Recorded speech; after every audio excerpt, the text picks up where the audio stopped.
hit mute 5,000 times and it never fucking works.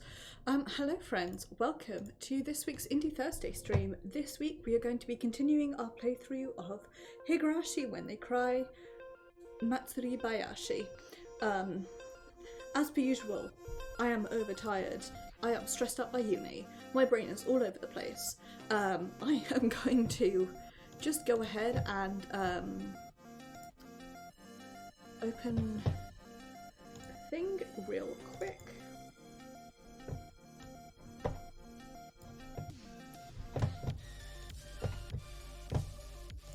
Just bear with me. I love it when my computer does the exact opposite of what I tell it to do. So fun and sexy.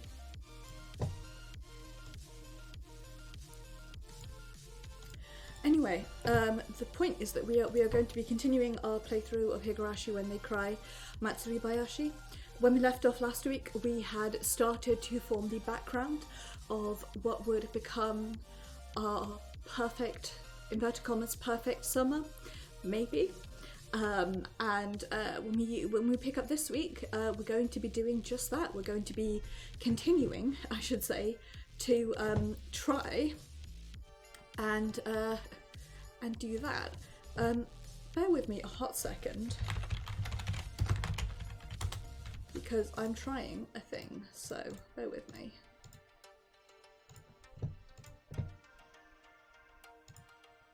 Okay.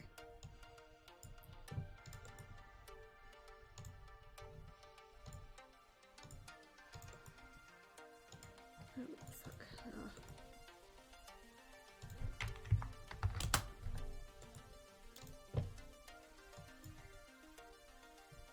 Right, that's better.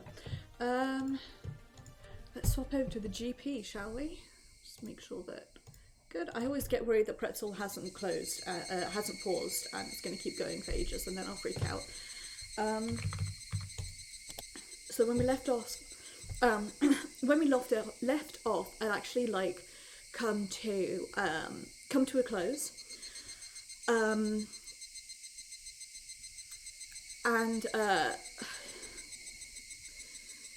What I'm not sure of is if I don't think I can get back to like the sort of main chapter select.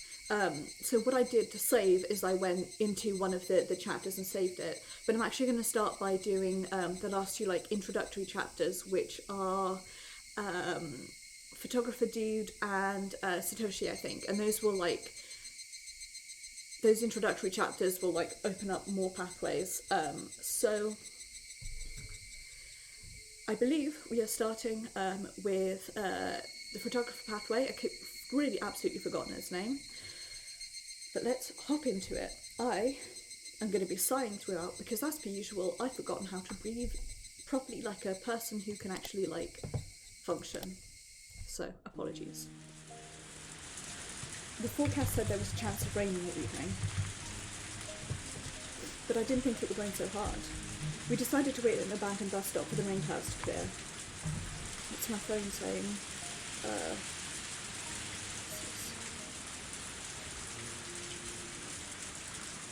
lots of phones just...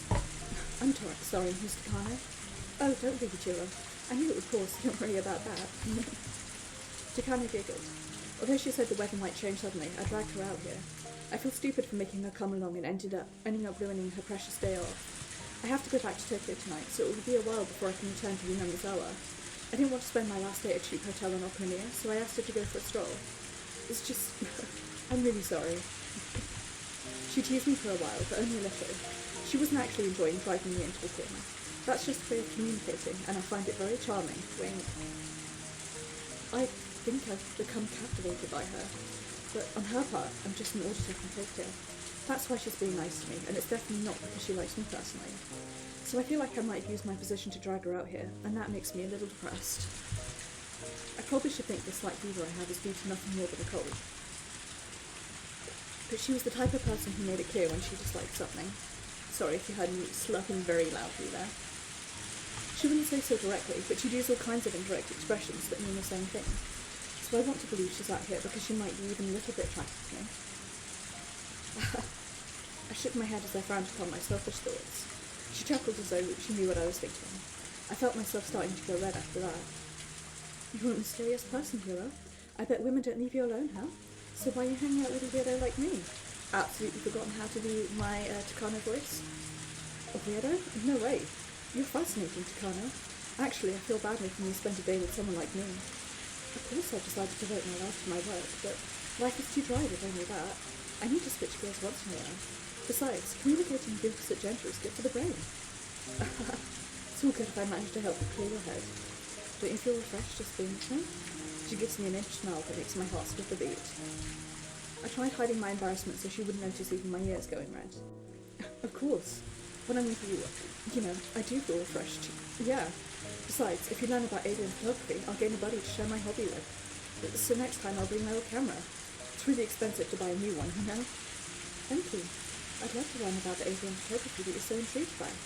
I'm looking forward to joining you on a stroll next time you go. So I don't need to buy a camera, do I? No. Try with my old camera first, and if you enjoy it, then you can buy one for yourself. I'll send it to you when I get back to Tokyo. Thank you. Then I'll have you take my photos when you come next time. Sure. I can hardly wait to see them. They'd be nothing compared to yours. It'd be my very first time doing it, you know?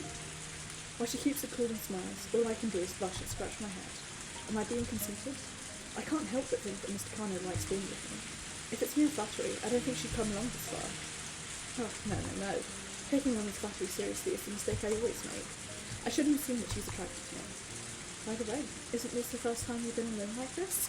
At least he's nice and aware that, like, someone paying attention to you, or even, like, flattering you and saying, you take good photography, is not the same as I am flirting with you. And you're right. Usually the director or some other research staff is around. I don't know anything about you. I don't know exactly what you do in Tokyo or what you've done in the past. I wonder what you do in the SDF? I was instructor for a while, but I was injured and had my eye. I can live like normally, but they made a big deal out of it, and ever since all I do is desk work. Mr. Kano giggles, saying I must have done something silly to cause the injury. And when I helped PR with our magazine, I became fascinated with photography. Cameras have the power to make people happy. I bet you don't know what I'm talking about, but it's true. Since I started to take pictures, my life's been a lot happier. Actually, Tom Take, I was just earlier today talking about the power of photography and the photographer in telling a story. In this case, in my case, the interaction between race and religion, because that new grad degree, but I was just thinking about this earlier. How can a camera make someone happy? Well, a camera takes a snapshot of a moment of life. Of course you want to capture a moment that's filled with happiness, right? So you look for happiness through the viewfinder.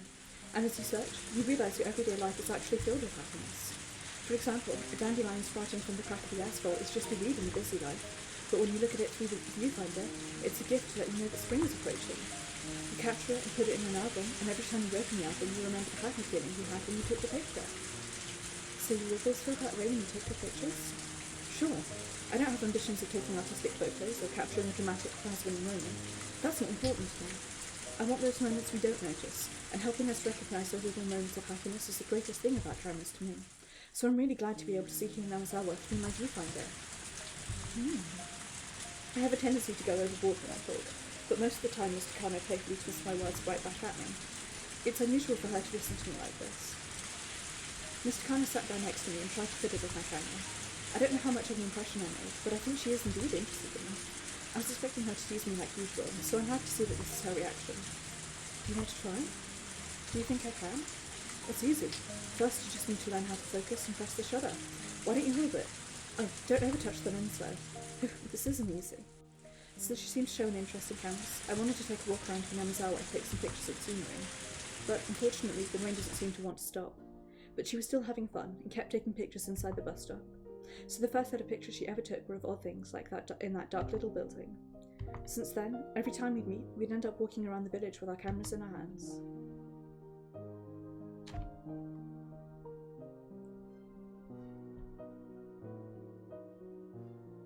I was about to say, Toмотake, you big gay, and then I was like, no, not quite.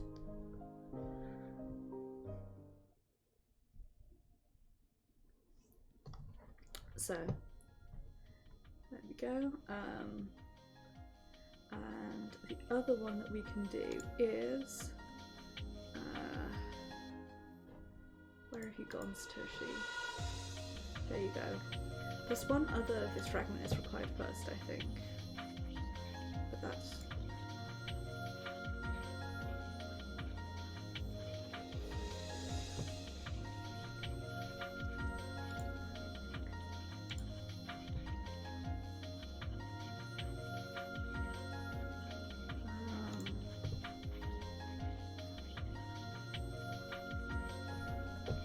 or not. Am I making that up?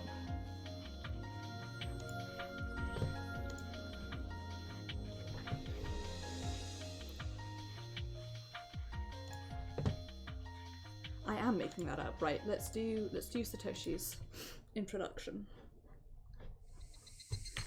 When I asked Rika, she said Satoko might have possibly gone up to the mountain behind the shrine. She's fond of going there. That mountain is covered in with trees, vines, and fallen logs, and she really likes that area. Any child would dream of having a secret base, and to Satoko, her secret base is the whole mountain. However, the mountains were undeveloped territory, making them a dangerous place that was easy to get lost in. As her brother, I'm a little concerned that she spends so much time on it, but maybe I should worry more about myself getting lost since I rarely come here. The mountain gets dark quickly when evening falls. If I still can't find her, I should look for her somewhere else. Satoko! Satoko! I'm yelling as loud as I can, but in the woods, my voice doesn't carry that well. According to Rika, she's been making her secret base in this area. She goes up there alone to expand it. What does she mean by expand it? If it's a secret base, she must not want anyone to find it. Does that mean she set up some traps? Considering that, I should have noticed the traps on the mountain before one got me. Suddenly my foot sunk into the ground and snagged on something like a jump rope tied behind dried leaves. I heard some noise from up above, and then a big ball made of branches fell right next to me. It had to be one of the playful traps Satoko loved. If I wasn't so lucky, I'm sure the ball would have hit my head. Oh my! Look who's here! It's you, Mimi! Satoko, no, this kind of force play is dangerous. Did you not see the sign put up by the Forestry Service? It clearly states it's dangerous to come into these woods. My wonderful traps will welcome anyone who ignores that warning. Ho-ho! As her brother, I should stop her from doing things like this. But when I see her brilliant smile, I can't say anything else. I haven't seen that smile in some time. And by the way, Satoko, weren't you told to come home by evening since we're going out for dinner tonight? I don't want to go. Why don't our mother and father go by themselves? If you want to, you can go with them, Mimi. You still angry at father? He threw an ashtray at me. No, that happened with our previous father. Our current one hasn't done that. He locked me out on the veranda. He didn't feed me lunch. He complained I got him the wrong brand of cigarettes. Then he slapped my face, saying I shouldn't be a picky eater. And then... She isn't talking about her current stepfather. Things about all of our different stepfathers that mix themselves up in her head. It's called trauma. Every time our mother remarried, we had to call a different man our father. The word father isn't a word that should be taken lightly. If you don't truly acknowledge a man as your father, how can you call him that? That's how much weight it carries. However, just to make things smooth and peaceful, I used the word father even if I didn't want to. But it was too difficult for Satoko, young as she was, to do the same. Ever since Satoko was very little, she's been having troubles with all our stepfathers. She's never opened up to the current one. To Satoko, our father figure is no longer someone she can trust. It's true that our current stepfather doesn't have any experience being a parent, so he sometimes gets rather upset with her.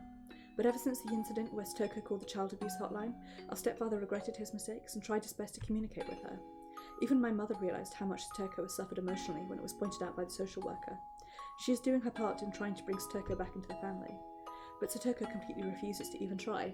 To be honest, I can't hundo blame her though. It's understandable though. Her childhood has been filled with misery. Satoko can only open up to me.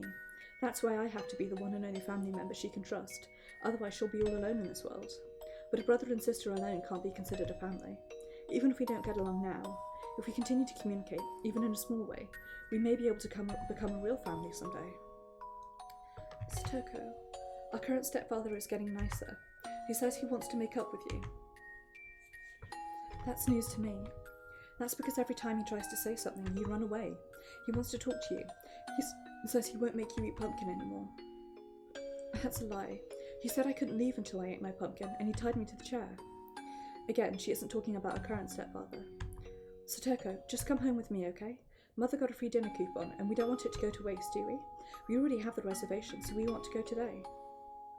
Why don't you go, Nini? I prefer staying at home alone. Satoko doesn't usually stay out playing this late. She knows we're going out, and that's why she's out here alone. Although I want to snap at her, I controlled myself. Because she only has me. I can't scare her. Please, let's go home, Satoko. You don't have to decide to go or not right now. You can think about it after we get there. Besides, without your help, I can't find my way down the mountain. Nini, I brought you here so many times already, and yet you still haven't learned? What am I going to do with you, Nini? Satoko holds out her hand. She often says she's embarrassed to hold my hand in front of people, but she's holding out her hand right now. I took that hand. Satoko's fragile hand. I have to protect her as her big brother. Let's go home, Satoko. Sure.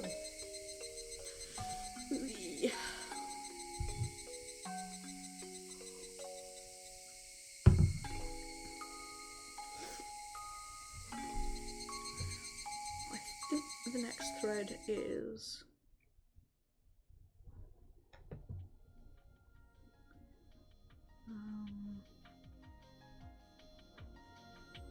where is it? It's...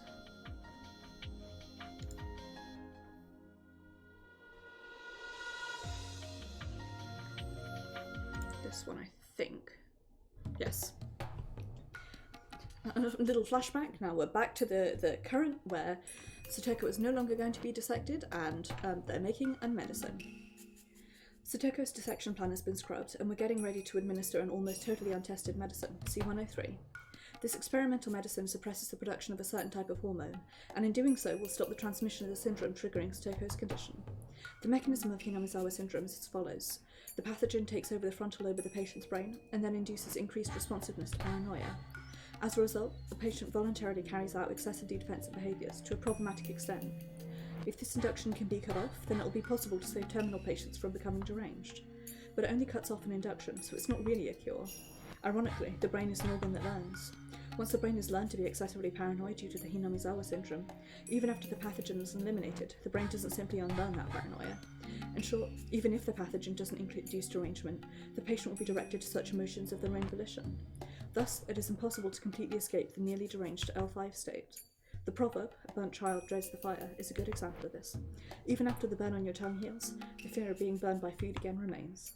When it ends up being a good thing, we call it learning a lesson, and we call it trauma when it doesn't. We predict Satoko's treatment will take a significantly long time, requiring both medication, such as administering psychotropics, and mental care like counselling. We have to slowly unravel her mind's solidified paranoia while also suppressing the syndrome's induction of derangement. This is the treatment plan for terminal patients like Satoko. However, as we're going to stimulate the part of her brain that affect her emotions while they're being stimulated by the pathogen at the same time, it's possible there could be unexpected side effects.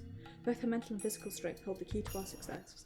We were going to begin the experiment once she regains her emotional stability and physical strength, but... someone who threatens to disturb her emotional stability has been coming here every day. Oishi, the sly old detective from Okonomiya Police Department. He thinks everything, from the dam protest to the dismemberment murder of the construction manager, is an organisation secretly conducted by the 3 families of the village. He even thinks the accident involving Satoko's parents wasn't an accident. That's why he keeps coming back, so he can talk to her. No matter how many times you come, I won't let you see her. She's still crippled by the shock of her parents' deaths. Can't you understand what she's been going through? I understand. I only need a few minutes with her, really. It won't take long at all. If you want me to get a warrant, I will. But that's pretty serious, you know. I'm being considerate of Miss Hojo, and that's why I haven't got a warrant. What are you trying to ask her anyway? I don't really understand. Well, actually, it's possible that the fall wasn't an accident. I know the Hojo couple were hated by the whole village after the business with the dam, but who would actually follow them on their trip and push them off? Don't you think that's absurd? Well, we could call it an accident, but if that was the case, there are some things which just don't make sense. Why lie? With those lies, I don't think it was an accident.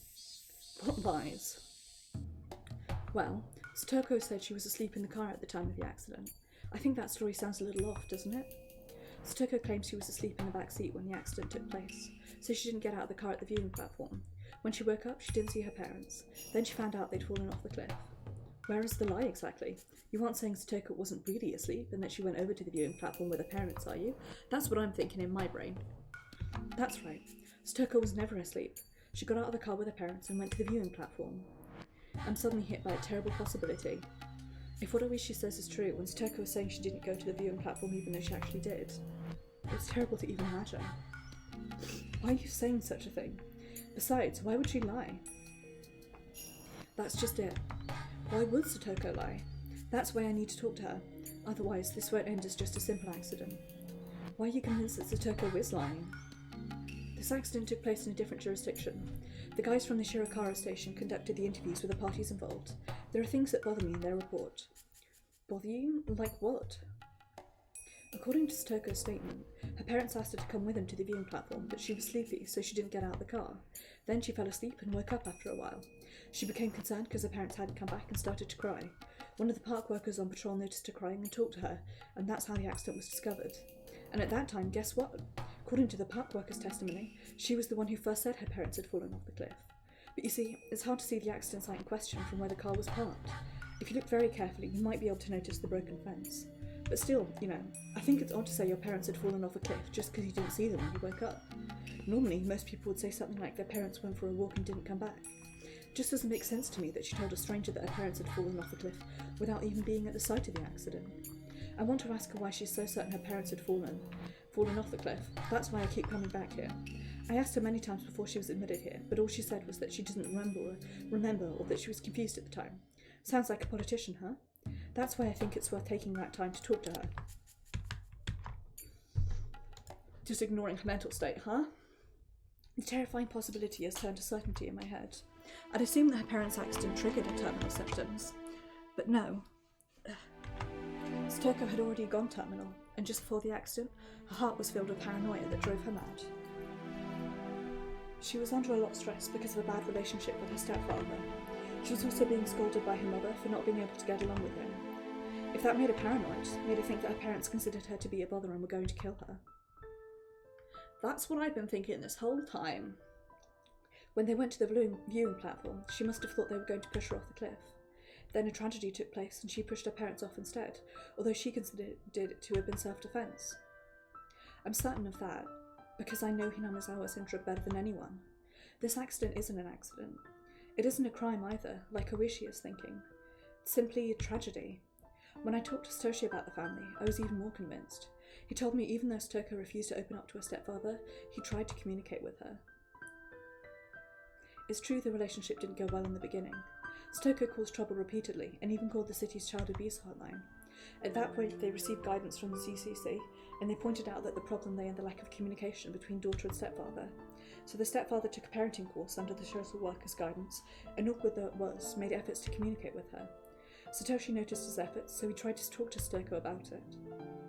But Satoko didn't notice them at all. The excessive stress she was under triggered terminal symptoms, and she couldn't understand her stepfather's remorse. On the contrary, her stepfather's change created even more mistrust within her. As a result, they went to enjoy the beautiful view of the Shirokara Nature Park as a family, and to share in that joy. Yet that humble, ordinary family's wish couldn't even get through to Satoko. What a tragic misunderstanding. Satoko stayed in the car telling her parents she wanted to sleep, but then she got out and snuck up behind them. I bet he heard her footsteps. He pretended not to notice her, thinking she was doing that to surprise him. It's sad just thinking about what must have run through his mind. While he thought he'd finally gotten through to her, she was actually approaching him with the intent to kill. But that's not Satoko's true nature. It's the disease. Satoko wasn't the only one who's to be pitied. Her parents are its victims too. And now Higurashi thinks she's a criminal. Judgment and punishment are required for crimes with malicious intent. But what she really needs is understanding and sympathy. And no one has that understanding, except for me, because I know about Hingamizawa syndrome. I'm the director of the Irie Institute, but I've never behaved as such or exercised that authority. But I'm going to do so for the first time since taking the position. I'm not doing it as the head of the Irie Institute, the secret research organisation. I'm doing it as a doctor, so I can protect Satoko. It's about the Hodra family's accident at the Shirokara Nature Park. Do you think you can ask Okanogi from the Mountain Dogs to make it out to be an accident? Sure, of course. That's no problem. The Mountain Dogs are a unit specialised in concealment and manipulation, after all. We have to put an end to it quickly, otherwise the police will end up getting closer to finding out about our research. That's right. Please make especially sure that Mr. Oishi is drawn away from this case. We're at a delicate stage of the drug administration test. She doesn't need any more unnecessary stress. You're absolutely right. I'll let the mountain dogs know. I've heard they even have connections within the police, so I'll give the orders to put pressure on them too. I'm sure the accident in Shirakawa will be concluded as exactly that within a few days. With that, it was declared an accident. If only it really was one, it would have eased Toko's soul. Getting rid of the pathogen can't heal that wounded soul, nor can it erase the tragedy that had already taken place.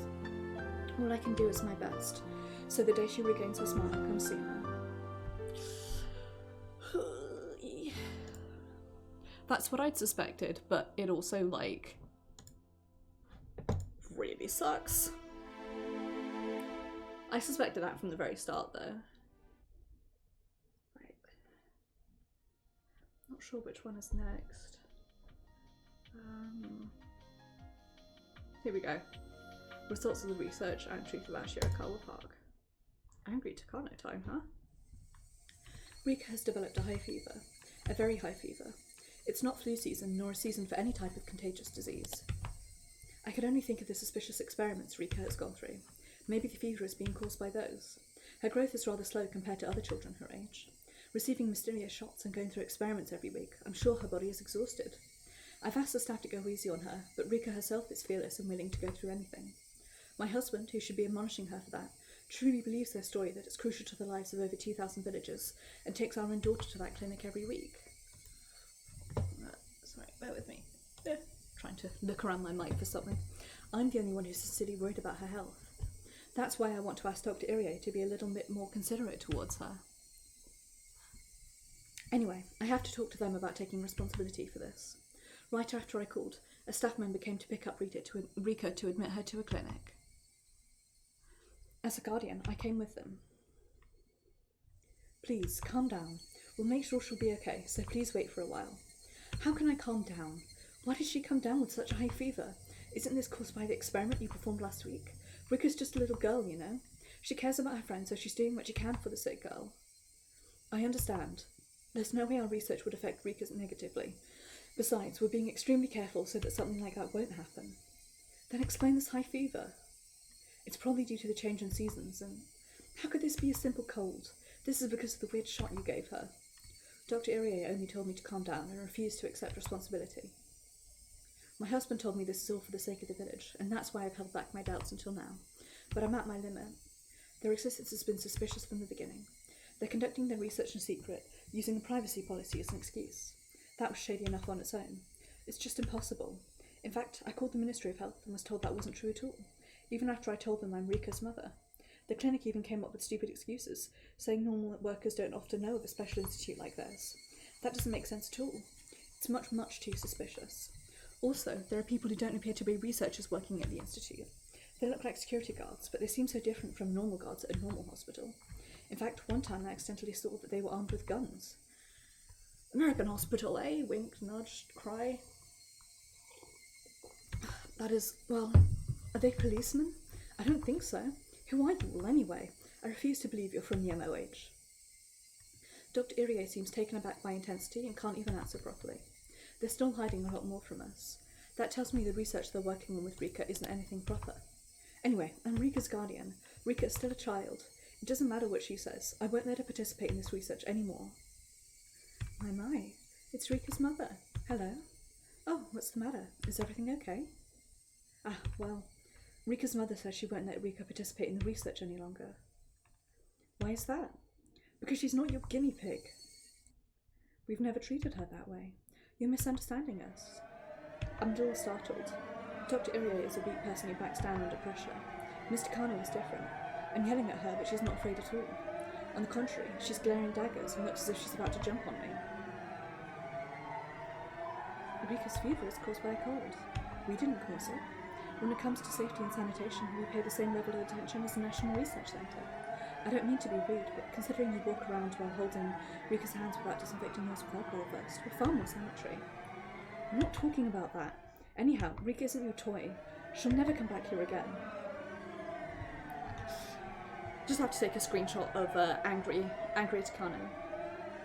You can't decide that by yourself. You and your husband both signed the statement of consent, didn't you?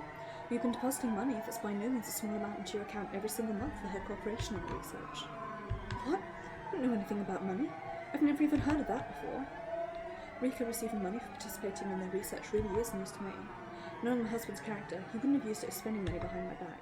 I bet he thought of it as a free service for the villagers, and completely forgot about the money being deposited into our accounts. There haven't been any strange deposits in the regular account, so it may be in our savings. Anyway, I don't care about that. If you want to breach our contract, we'll have to ask you to return the full amount of deposits we've made up until this point. Also, if one party is at fault for the breach of contract... Mr. Kano, please, calm down. Mrs. Friede, you too. Just as I explained to you before, we must find a cure for Hingamizawa syndrome, so the villagers can continue to live without worries. For that reason, we need to have Rika continue to participate. Then tell me, when are you going to find a cure? Does it make sense?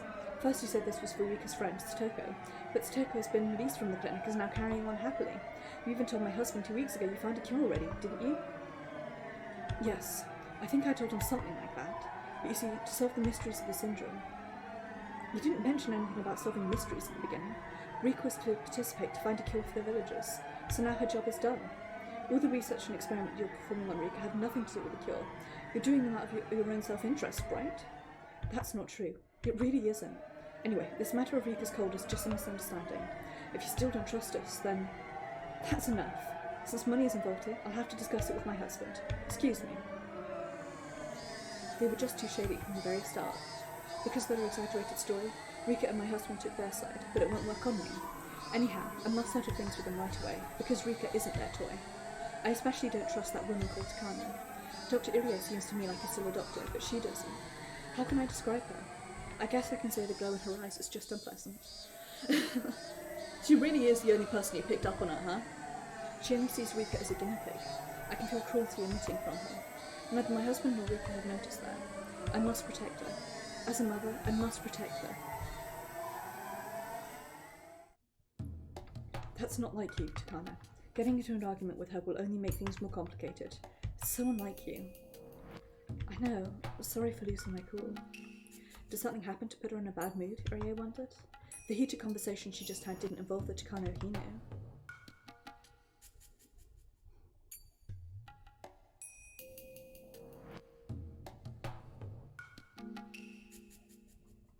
Okay. Gonna follow this thread for a bit. Where's our next one?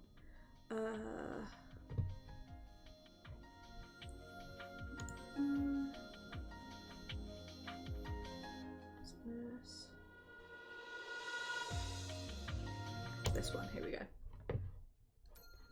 The situation has changed. Rika's father suddenly changed his mind about having her help out with the research. When Rika came down with a fever the other day, her mother, who wasn't happy about her daughter helping in the first place, finally blew up. I was hoping the father would convince her somehow, but now he seems to be on her side. Rika's father didn't get emotional like her mother, but he demanded that we make our research plans for Rika clear, and that we finish our research within 3 months at most, which was completely unrealistic. Research can't have a deadline. That's out of the question, unless it's like for a COVID vaccine or shit like that. We cultivate results by grinding down our knowledge, skills, and time. To take time away from us is like taking away what's vital to live. How could he say such a thing? Curses, curses, curses, curses. Rika's parents are only saying that because they don't know anything about scientific research. However, as they are the parents of the Queen Carrier, we're completely lost about what to do. Bear with me a sec. I'm just gonna shuffle to sit in a very strange way. It's less likely to put my legs to sleep. Tests and experiments on the Queen Carrier are an essential part of our research into Hingamizawa syndrome. Her existence is the focal point of our work. To lose her would be like losing your sense of direction out in open water. Rika is providing her cooperation with our research, but with withdrawal of her guardian's consent could be a setback. The situation is extremely dire. Rika's parents are only interested in finding a cure, but to me, the cure is only a small part of solving the mystery. I can't let her go. Are our differences causing this predicament? And it's not only them. The same is happening between Irie and me. He thinks it's inevitable that we need to stop the research if Rika's parents refuse to consent. That's understandable. From the beginning, Irie never had the determination to solve the mysteries of Hingamizawa syndrome. He won't back down from the research assertively, but he will passively by agreeing with Rika's parents. Is that the attitude of a researcher who's trying to unravel mysteries? He's the type of man who would step on my grandfather's research with his dirty feet. He's nothing but a coward who's in this half-heartedly. He started to feel guilty over his past the moment he saw blood. He isn't qualified to even be involved in researching Hingamizawa syndrome. He's simply an outsider who joined in because of the client's demands. If I were a man, he wouldn't be here in the first place. While it's true he produced wonderful results with his development of a cure, he seems to think it's all right to close up shop with that. Is he planning to waste everything by being satisfied with just that tiny result? That man doesn't have any right to discard my grandfather's research. I can feel my guts boiling. No. Irie isn't the main person involved. The one to blame here is that woman, Rika's mother. If she wasn't so selfish, this wouldn't have happened. Maybe it's partly my fault. I maintain trust through relationships and obligations all the time. But somehow, Rika's mother and I didn't get along, so I didn't try to socialise with her. I thought it was fine because I got along with Rika and her father. But now, the mother has influenced the father and changed his decision. What negligence! What a reversal! What a blunder! Irie is saying we should talk to the office in Tokyo about what to do next. But I know once the Tokyo office finds out about this, they'll order us to shut the research down. I've worked so hard to even get things started. If they hear anything negative, they'll put a stop to it. I've come too far to complete my grandfather's research. I can't let it be stopped. I still have a little time to think about this. I need to calm down and analyse this carefully. I've always come up with a great plan when I drink my favourite tea and bite my nails like this. Me too. I looked up at the ceiling and closed my eyes, as tenderly as possible. There were times where I couldn't find a solution, but someone else came up with a simple one. I've been able to overcome everything that's been thrown at me. I even endured the hell of that orphanage, so I will never let that woman get in the way. Settle your thoughts down. Think about this clearly. Be calm, Takano. Someone else may come up with an even better idea. But who? It's not me. It can't be Irie. Of course, nobody from the village will do. Do I talk to someone in Tokyo? No, I can't. I don't want to owe anyone a favour. Even Koizumi would be disgusted if he finds out I can't solve such a simple matter by myself. Ah, I know. There's someone I can talk to nearby. They're supposed to be my subordinates after all, so it's worth a try. I called the leader of the mountain dogs, Okanogi. The mountain dogs are my subordinates, but they're part of the self-defense force and I'm just a researcher, so we never really had a chance to interact. He did what he was supposed to and I did what I was supposed to, so I never even thought of discussing anything with him. But the mountain dogs are there to protect and support our research. Why didn't I think of talking to him before? What a difficult situation. He used to speak standard Japanese, but now he has a Hingamizawa accident. Accident? Jesus Christ. Say, a Freudian slip if ever there was one. I guess fitting into the region is the first thing they need to do. We may lose the Queen Carrier, and not only that, but a mother rat might end up exposing our secrets. Can you do something about it? I asked Okanogi rather directly. I'm not really expecting an answer, but... Understood. The mountain dogs will take care of it. Just give us a little time and we'll do a clean job. Take care of it? We'll make sure the police won't get involved. We need a little time to prep, but it won't be difficult. I'm startled. Rika's mother is my enemy, but I was thinking about how I could convince her. But the leader of the mountain dogs, the counter-intelligent unit, whose duty is to protect the secret research, came up with a much simpler plan. Do you mean to kill her? To preserve the secret, I was told to do whatever is necessary. Of course, we won't do anything until we get an order. Right. This is a very simple problem to him. Rika's mother has started to interfere with our research. Not only that, there's a chance she might talk to people about the Institute, so they'll eliminate her.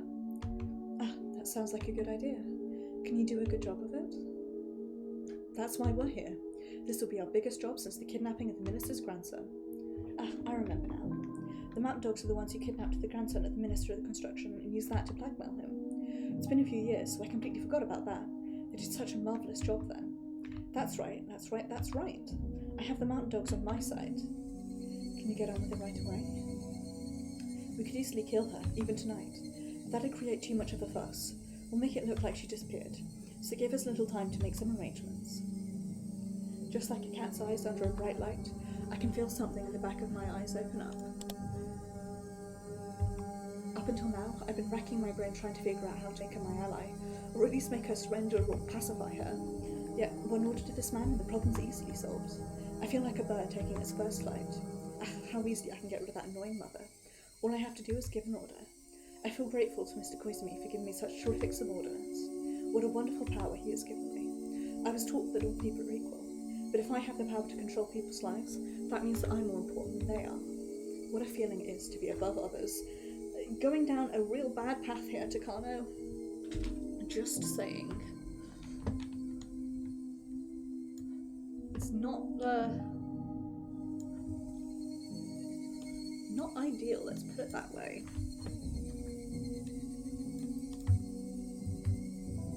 Oh.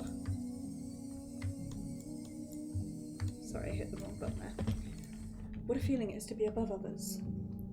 So did you just want the mother to disappear? Eh? Well, wait a minute. Does he mean only Rika's mother? I can feel chills all over my body. If possible, maybe I should have her father disappear too. Rika is willing to help. She has no other relatives in the Friede family. If both parents die, she has to depend on someone. The Area Institute can support her. I guess this is how Rika has the money to live by herself.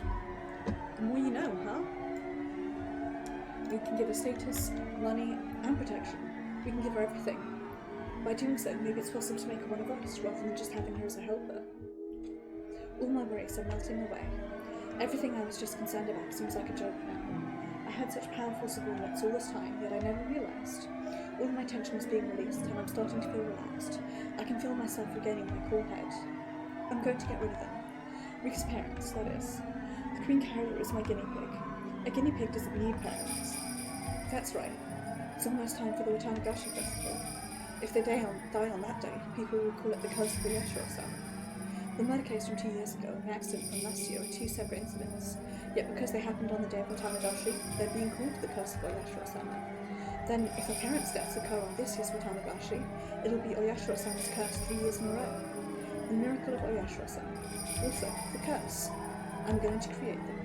This is a chance for me to ascend to godhood and toy with human fate. Yikes, Takano!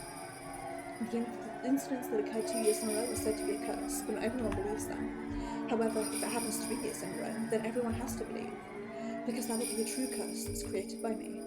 I'll become Oyashiro-sama. My desire for revenge against God is coming together. Making her merely disappear isn't that fun, is it? When I started to laugh, Okanogi grinned to show his interest. We're going to create the curse of Oyashiro-sama, really. I can't just let her die. She'll be demoned away, and I'm going to enjoy gross something for life. Of course, I might just have fun. This will be extremely useful for our research. After all, she is the previous Queen Carrier.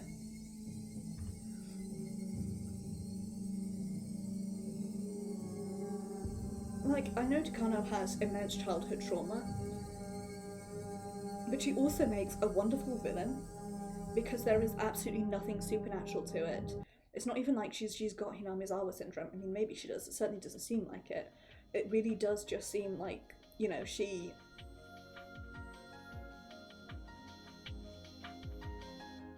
is just,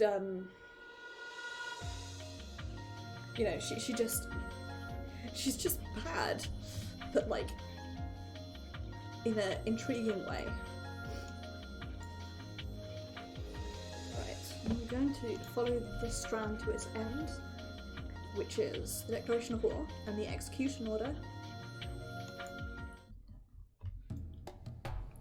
Deep down, I was prepared for something to happen tonight once again. The first year, the workers were stirred into a frenzy, killing and dismembering the old man. And the second year, the Hojo couple were killed through a fake accident.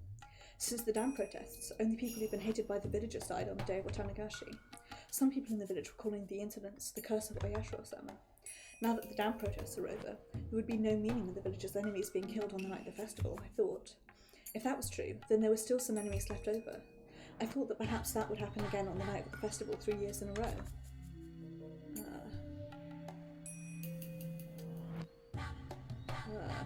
Meaning...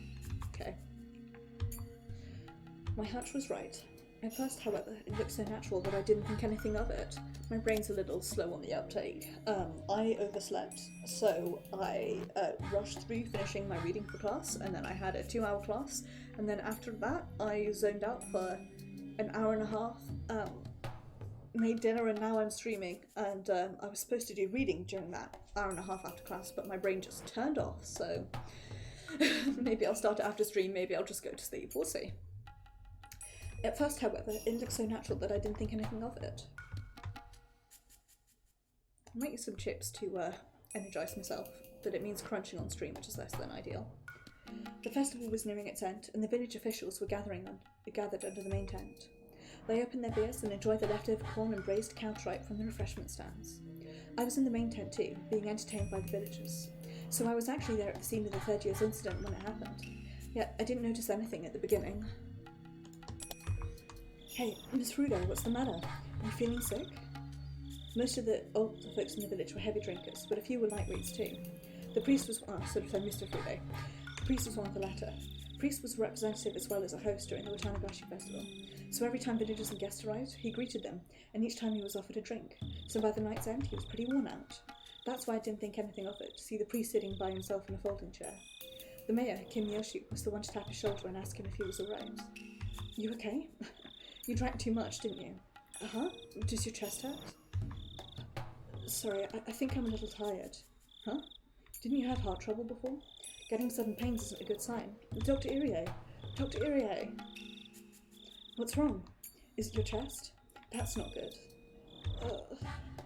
When I saw what was going on, I noticed he was covered in a terrible sweat and was definitely not relaxing in his chair and enjoying the cool evening breeze. His face had a sickly pallor, and I thought he should lie down immediately. I should probably take you to the clinic. Are you okay? Can you hold on to my shoulder? Hey, somebody help. The priest doesn't feel well. What's wrong with my husband? Dear, are you alright? Mr. Kano, perfect timing. The priest doesn't feel well, so I'm going to take him to the clinic. Could you please have the car come round here? Sure, no problem. So the priest and his wife headed to the clinic with Dr. Irie. I don't know about young people, but the elderly know their own bodies well. This young person knows their various aches and pains well, and yet they still push themselves to the point where they start feeling ill, which apparently old people don't do. Especially someone like the priest. It was hard to imagine him drinking himself sick. The cumulative experience of my years was telling me something. I headed to the Irie clinic just in case. I tried to follow their car, but because the festival was almost over and all the stands were closing up, there was a lot of traffic going in and out, making it almost impossible for me to leave the temporary parking lot.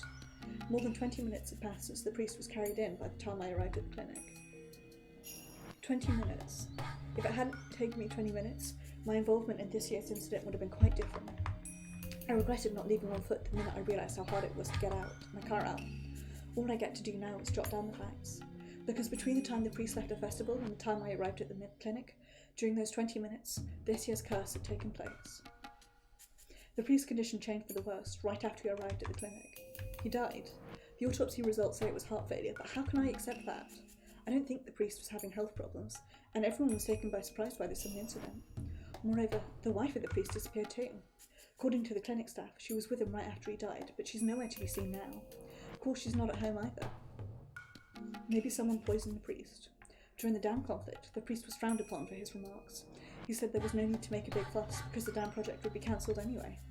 The older villagers liked to hold grudges and hadn't forgotten that, so even I had heard one of them talking about how the priest wasn't fit for the shrine to Oyashiro-sama. That seems very strange to me, that him saying, here's my prediction, the thing you're worried about is going to be cancelled is grounds for hatred, but what do I know, huh? I called for backup and had them go search for the missing wife. With last year's falling couple incident as precedent, it was easy to believe both wife and husband could become victims. The village's youth group got organised and searched from the village to the mountains, and as a result, we found a set of sandals and a will by the edge of Onigafuchi swamp. The will said something about her husband's death was the curse of Oyashiro-sama, and she was throwing herself in the swamp to calm the god's anger. In other words, she committed suicide by jumping into the swamp. Legends say the swamp is bottomless and connected directly to hell. Once you sink, you never come back. Divers from the police department searched the swamp, but her body was nowhere to be found. The past two mysterious incidents were solved individually, just as the higher-ups say, but... sorry. Something is odd about this year's mysterious death. The ill priest was carried to the clinic.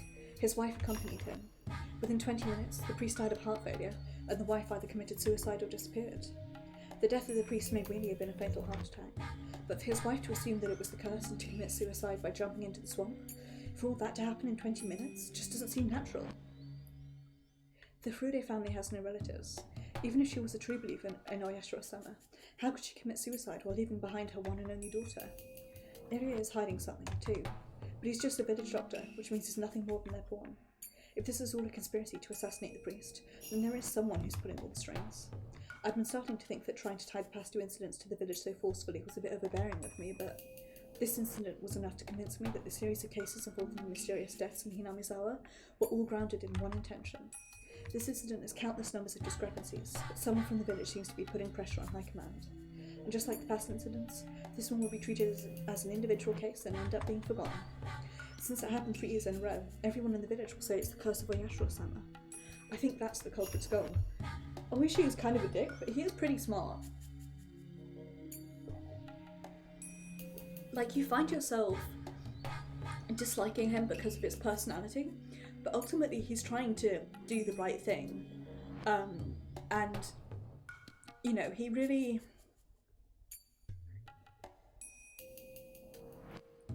I don't know where I'm going with this. My brain shorted out.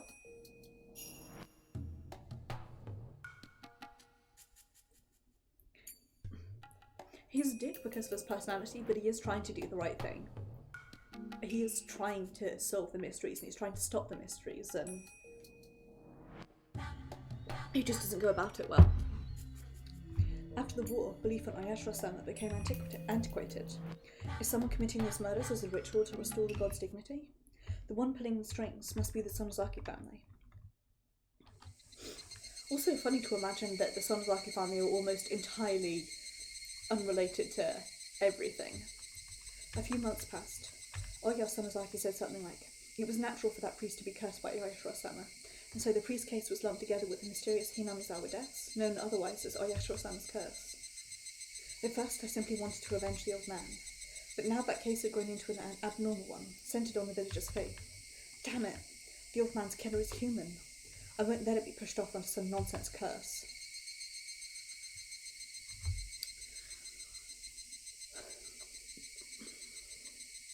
It is weird also because all of the explanations, everything, you sort of think, oh, it's all human. Like, you know, the Hingamizawa syndrome it's not possession, it's actually an illness caused by a local sort of a local thing, and the murders are all human. You know, the first one was, you know, human violence, the second one was paranoia, the third one was planned, and the fourth one was revenge, and the fifth one was a giant fuck up, you know. But like, it's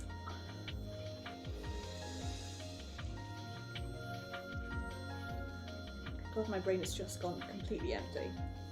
The whole time you're like, oh yeah, it's just humans. Like, this big debate from the start, is it supernatural or is it humans?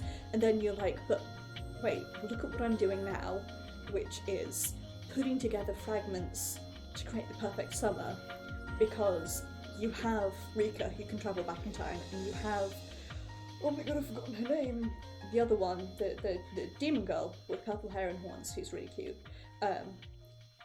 who can, you know, has magic powers. And on the one hand, you could be like, well, Rika's ability to travel in time and you know, the seeing the demon could be her symptoms of Hinamizawa syndrome, you know, it could be her paranoia, her hallucinations. But at the same time, in the mechanics of the game, it seems like they're being supernatural. But then, you could go one step further and you could say, what if the mechanics of the game are being manipulated to make it seem supernatural, to imply that we're the ones having the hallucinations, you know? We're the ones who are unable to accept the fact that the violence of this village is just human violence and trauma and anger and, you know, long-held grudges. We can't sort of accept that it all comes down to human interaction, and so, you know, we're the ones who are forced to say, no, there's a supernatural element to it, and the murders themselves may be human, but the actual, like, mechanism behind it is human, is you know, is supernatural. It goes around in circles. My brain is all clutter thinking about it. So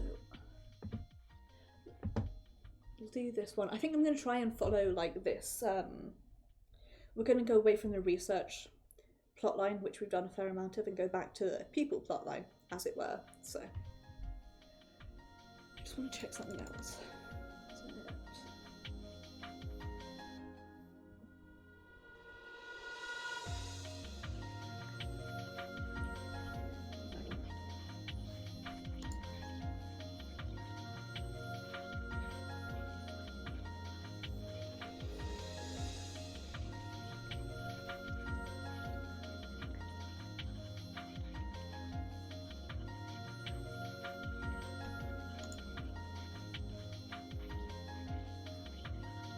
sure it doesn't have a...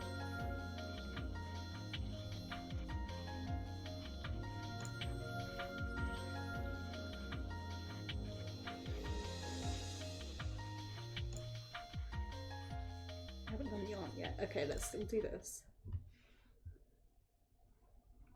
The strange medicine that I can hardly remember was a capsule. Or maybe it was an oval tablet. It was so red, it must have been a capsule. I can't imagine a tablet in that colour. It must have been a capsule. I think it was a little bigger than a normal one. I think. I can't remember. Although I can hardly remember. If I see that medicine again, it will refresh my memory. That medicine strips away humanity, takes away human soul, memory, emotion, and it numbs the human body. There are no thoughts, no interests, no will to stay awake or asleep. I've had tablets which are like bright red before. There's a certain type of Nurofen tabs you can get which are bright red, and they're nice because they're easy to swallow and they don't have any flavour. For, I would say, the entirety of my teenage years, up until the age of about 20, 21, I almost always took tablets dry because I had to take a fair chunk of them, and I got very used to being like, oh shit, I'm in pain, time to take tablets, I don't have any water, slam them down. And luckily my emergency painkillers, or antispasmodics as they actually are small enough that they're, you know, easy to take in that way. But two of the tabs that I take at the moment are not, and one of them, if I take it dry, really hurts. So it's a skill that I had, but I'm starting to lose. But for a while, one of my painkillers is like a horse, you know, it's horse tranquilizer type, massive big boy. And a couple of times I've just suffered and had to take that without any water because it's like, I need this now. I can't wait to go get something to drink. I've got to take this. The joys of chronic illness, huh? There are no thoughts, no interest, no will to stay awake or asleep. There's no sense of time. Sometimes a second can feel like an eternity, and other times I can almost see the hour hand move. Either way, there's no emotion involved. I can't feel any emotion. The medicine only lets me stay in bed and look up at the ceiling. Only the people who've taken it can understand this misery. What's more scary is that, when I'm on the medication, I don't realise how scary it is. I'm given the medication daily, and I keep losing all my senses. So when the medicine wore off by accident, I realised I should never take it again. That's right. This isn't medicine that will heal me. It's just going to kill me slowly. If I continued to take this medicine, I probably wouldn't be able to tell if I was dead or alive, and I'd end up losing myself forever. I'll keep looking up at the ceiling without any emotions, and keep watching the clock tick forever. If I take the medicine again, I'll lose all the senses I finally regained. I may never be able to bring myself back again. Since the day I realised that, I've been pretending to take the medicine, but throwing it away instead. Wonder who's speaking here. I'm guessing it's Satoko, but I don't know. If your doctor prescribes medication, you have to finish taking it, even if your symptoms are gone. I can hear my mother's voice. Anytime I went to the doctor's office when I was a child, my mother said that to me. I usually got well before I finished all my medicine, so I didn't finish taking the rest. That's why my mother said that. But this is a different type of medicine. I don't even remember how old I was when my mother said that, but with this strange capsule in front of me, I have to try and get rid of my mother's voice from the inside of my head. I press down on my head with my elbows until it hurt, trying to get rid of what my mother kept telling me. Right. As my head clears, I start to remember the ugly side of my mother. My mother betrayed her family. She betrayed me and my father, who waited for her at home with dinner on the table. She told us she was busy with work. Aha! It's Rika! This is Rika talking about her being sedated. She told us she was busy with work, but she was busy having an affair. That was bad enough, but she asked my father for a divorce after he took such good care of her for so many years. But there's something else I can't forgive her for. She invited only me to meet with her new family. Not my father, just me. My father and I are a family. Family means being together. Yet my mother tried to destroy the bond between my father and me. Not only had she destroyed her bond with him, she tried to destroy my bond with him too. When I remember, it makes me feel angry and hateful, and I can't forgive her. The back of my eyes started to hurt, and I could feel the hatred on my face. The overflowing animosity is aimed only at my mother, but also at the man she had an affair with. The man she had an affair with. Uncle Akihito. I didn't like him teasing me, but he gave me an allowance and tried to have fun with me. I liked him very much, but his niceness was all calculated. He wanted to destroy the family bonds between my mother, my father, and I. That's why I shouldn't have said I liked him very much. That's right. I'm starting to remember and understand. I now know my true enemy. It was his fault that my mother started to have an affair. Because my mother was a very good mother. He was the one who made her a bad one. So he's the one who deserves the blame. When was the first time I met him? I think it was the time when my mother and I went out and had lunch at a restaurant. She introduced him as one of her colleagues from work. At that time, if I think about that first meeting, I think I felt something wasn't right with the way my mother acted around him. That's right, I did. I did think something was wrong. Didn't feel right. I wish I trusted my instincts then. I was a fool to think he was a nice person just because he gave me a strawberry from his piece of cake. TBF, Rika is literally a child at this point, so it's not my father's fault, because I bet he never met Uncle Akihito. But I have. I've met him many times, and there were lots of chances to realise he was my enemy. If I had a strong enough will to protect my happiness, I could have noticed that. I can't forget how my father looked on that day. My father, who was so nice and gentle, grabbed his knee so tightly and cried so hard. He asked me if I knew Uncle Akihito. I answered yes. Then he slapped me in the face. When he slapped me, I finally realised how stupid I was for being taken in by him. That's right. It was my fault. I destroyed the happiness I'd hoped to last forever with my own hands. If I hadn't been that stupid, my father wouldn't have had to cry like that, and my mother would have stayed good. If I wasn't that stupid, it was my fault. Can't forgive my mother and Uncle Akihito. Even when I hate him this much, I still call him uncle, and I can't forgive myself for that. It was my fault. Everything was my fault. I was too stupid and foolish, and that's why this happened. God, Rika! I keep saying Rika when I mean Reina, but like... Hey, too fucking real, right? All my friends with a trauma say, wahoo. I hate her. I'm sad. I'm frustrated. I can't stop being angry. If my mother ever came back to this house, I'd rip her apart with my bare hands. But she never came back. My anger turned towards everything that my mother left in the house. I destroyed every relic my mother left behind, one after another. I threw and smashed everything. But that still didn't calm me down. Even after I turned the whole house upside down, I still couldn't calm my anger. Where does my anger gather? It starts from inside of me, goes through my arms to my fingertips and spurts from my nails. Where else can it go? So my nails aim at my own body. My body is the filthiest and most disgusting thing of all. I'm the one to be blamed. No, I'm not to blame. My mother's most at fault. My mother's the most corrupt. My body and soul feel filthy. I wanted to stain myself black and slice the remaining. I don't like reading this out loud because it's messed up but also relatable. And one day I finally realised there were tons of maggots in my blood. I'm not unfriendly inside. Come on, not more. But it is indescribably itchy. It is itchy, itchy, itchy, itchy. I stabbed my thigh with a razor blade in the bathroom. I should probably stop to put some content warnings on the SEO stream, shouldn't I? Blood flowed out. Reddish-black maggots spilled out. I forced myself to open... gross. The maggots spilled out. Squirm, squirm, squirm, squirm, squirm. So many maggots spilled out from my thigh. There were probably just as many in my right thigh. Maybe my calves too. My arms, abdomen, chest. No. How many maggots are there on my blood vessels in my neck? Strangely, although I've become rather insane, there's still a part of me that's calm. If I keep ripping myself apart like this, I'll end up dead. But everything is my fault, and I'm the one to be blamed. Even if I blame my mother, the only way I can disgrace her is with my own body. I get it now. That's the best means of quelling my anger. I feel like I'm thinking incredibly rationally now. In order to forgive myself, I need someone else to blame. It has to be someone else's fault. But no such person exists. No matter how much I think about it, or how much I twist the logic, my own body is the only outlet to vent this anger.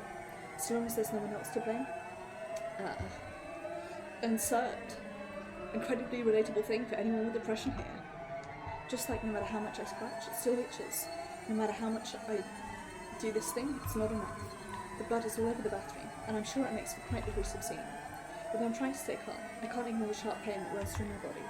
Maybe because I've lost so much blood, or maybe because I'm naked in the bathroom, I feel freezing cold. My whole body is throbbing and my heart is beating so fast. I'm cold and hot at the same time, and I'm also sad and angry and in pain. I want to find something that lets me forgive myself. Then it came.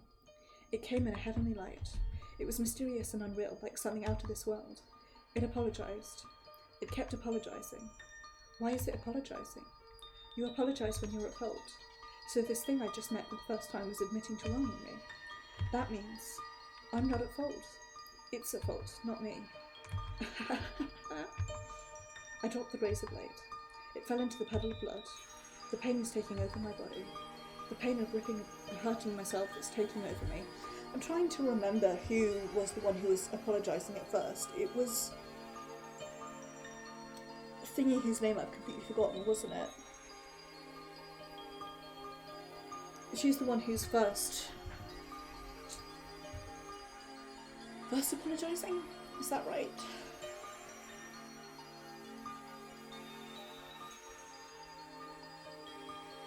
Like, this is the thing that I'm really intrigued to see where this apology came from, because the repetition of words, but especially I'm sorry, is like one of the key markers of the possession inverted commas, or in this case, the syndrome taken over. So, trying to remember where it came from, and I can't. We'll see. I've been telling myself this pain is the punishment for what I've done, but I'm not at fault. It is. So I don't need to accept this pain as a punishment. So I don't need to defile my body anymore. She continued apologising to me over and over as I stood there, covered in blood. She apologised every time I wanted to blame myself, constantly whispering that it wasn't my fault. Oyashiro-sama exists. She's always following me. Pit-pat, pit-pat. And every time I can't endure the guilt, she apologises and tells me I'm not at fault. Everything is caused by the curse of Oyashiro-sama. Things started to go wrong when I broke the rule that I wasn't supposed to leave Hingamizawa. I finally remember. When I moved from Hingamizawa, one of my neighbours gave me a charm. She said that if I left Hingamizawa, I'd be cursed, so I had to take the charm. That's right, she gave me a charm. It had some complicated writing on it, but I haven't seen it since I moved here. I may have lost it. There's nothing I can do about that. If Hinamizawa residents leave Hingamizawa, they'll be cursed.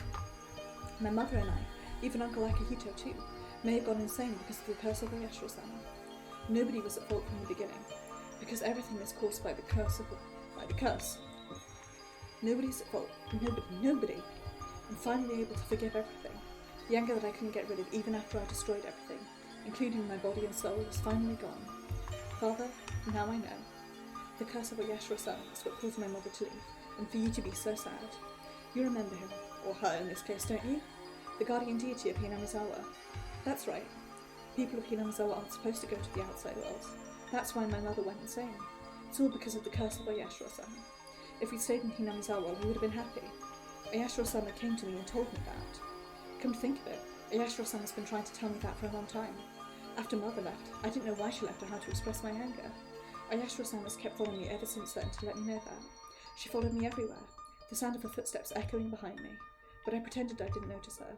I was so stupid. I didn't hear her voice until I slashed my body all over. If only I'd listened to Oyashiro-sama's voice. I bet she started warning me once Uncle Akihito came into my life. If my whole family had gone back to Hinamizawa, my mother wouldn't have had an affair. We would have been happy there. I bet Oyashiro-sama's been trying to tell me that. Sorry, bear with me. Okay. That's right, she must have been trying to warn me ever since we left Hinamizawa. She was always with me. She followed me everywhere. I was stupid, trying to pretend I didn't notice. Everything was because of that stupidity. If I'd noticed Oyashiro-sama's voice, my family wouldn't have suffered from the curse. It's all my fault. Oyashiro-sama's apologising. She keeps apologising, which means this is all her fault. So this isn't my fault, is it? Because this is the curse, right? She's apologising, saying, I'm sorry, I'm sorry, I'm sorry. She's apologising repeatedly. So I'm sorry too. I'm sorry, I'm sorry, I'm sorry. I'm sorry that I didn't hear your voice. I'm sorry, I'm sorry, I'm sorry, I'm sorry. We are from Hinamizawa, so we have to keep hearing your voice. Oyashiro-sama definitely exists. Can't you hear, Father? Don't you see? I wonder if this is where Reina's take develops from her. Like, Oyashiro-sama definitely exists take comes from. Oyashiro-sama's right there, apologising, saying, I'm sorry, I'm sorry, I'm sorry. I'm sorry too. Come on, Father, let's apologise too. Mother, you don't have to apologise. You should die because of the curse. I hate you, Mother. I hate you, I hate you, I hate you. I hate myself for being your daughter. These maggots are your fault. They make me itch everywhere. I'm sorry, I'm sorry, I'm sorry, I'm sorry. No, I don't want that medicine. Mother got it to kill me, so I don't want it. I won't take it. I told you I won't take it. Stop. This is a curse, so you can't fix it with medicine. It won't get rid of the maggots, because this is a curse. No, I don't want a shot either. Stop. It hurts, it hurts, it hurts. Everything is falling into a grey world. The voices of my father and the doctor sound so far away. Even what just happened seems like it happened a long time ago. Again, I'm given the capsule, and even my memory from a minute ago is gone. Really and overwhelmingly, I feel so bad for Raina. I'm back in my bed, staring at the ceiling, and what I can see, the only thing that interests me is the hands on the clock. Tick-tock, tick-tock. I follow the minute hand as it goes around quickly, and the hour hand as it goes around slowly. I see other things too, but they keep going through the same motions, just like the hands on the clock. I'm sorry. I'm sorry. It's my fault. I'm sorry. A natural sound that keeps apologising. Tick-tock, tick-tock. I'm sorry. I'm sorry. Tick-tock, tick-tock. I'm sorry. I'm sorry. Repeating over and over, constantly and nothing else. The chorus of Higurashi coming in through the window during the night seems louder than usual. It's just so...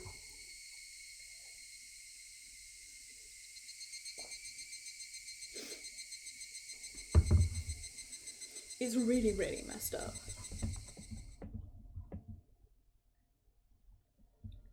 I think I can't do that one yet. I can't do that one. That's the aunt. Can't do that one yet. Those two.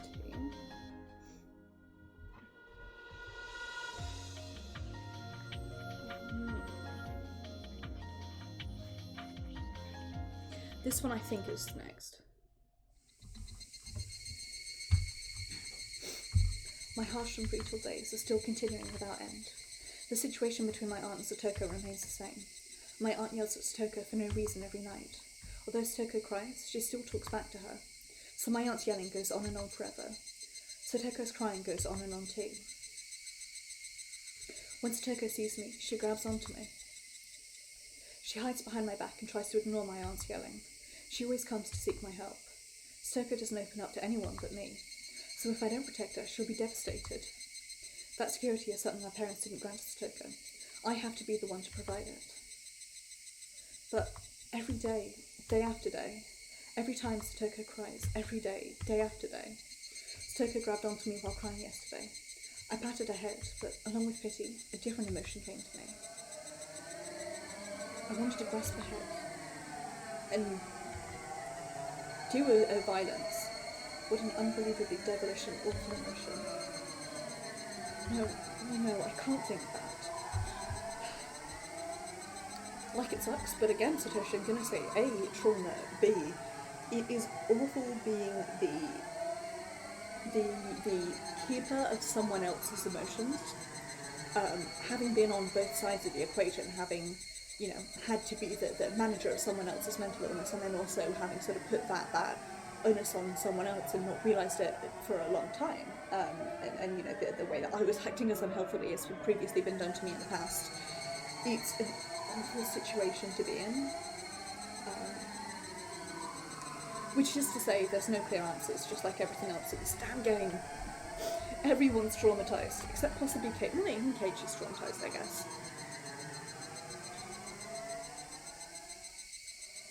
Is there anyone who isn't? I think that the adults, Tucano is the most traumatised, and Irie as well, I think, to a degree, though possibly by his own actions, more than anything else. So anyway, fucked up if true. I can't think that.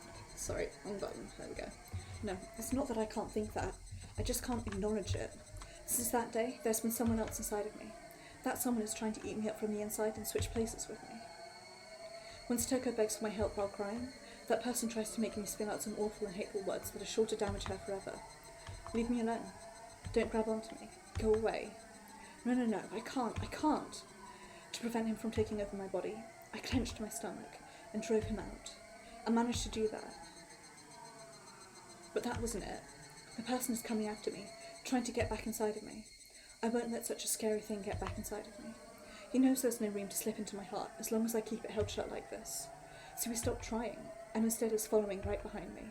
He's waiting for me to let my guard down. When I walk, he walks right behind me. He's breathing down my neck. He follows me everywhere, and when I lie down, he stares at me. He's waiting for the right moment to jump back inside of me so he can hurt Satoko. It's been so hot lately. Maybe the heat is getting to me, and that's why I keep thinking things like this. I'm the only family Satoko has. So I have to protect her from my aunt for the rest of my life. That's my eternal duty. The rest of my life? Forever?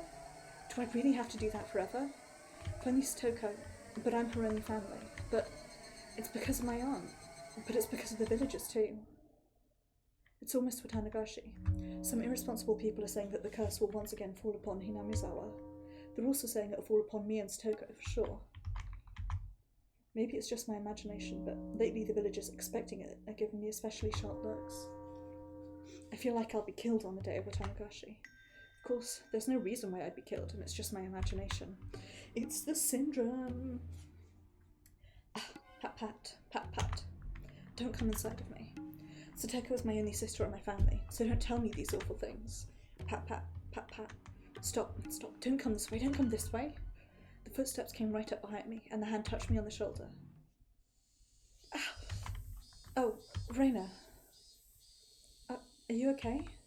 Are you? I must have been acting weird. Reina looked worried.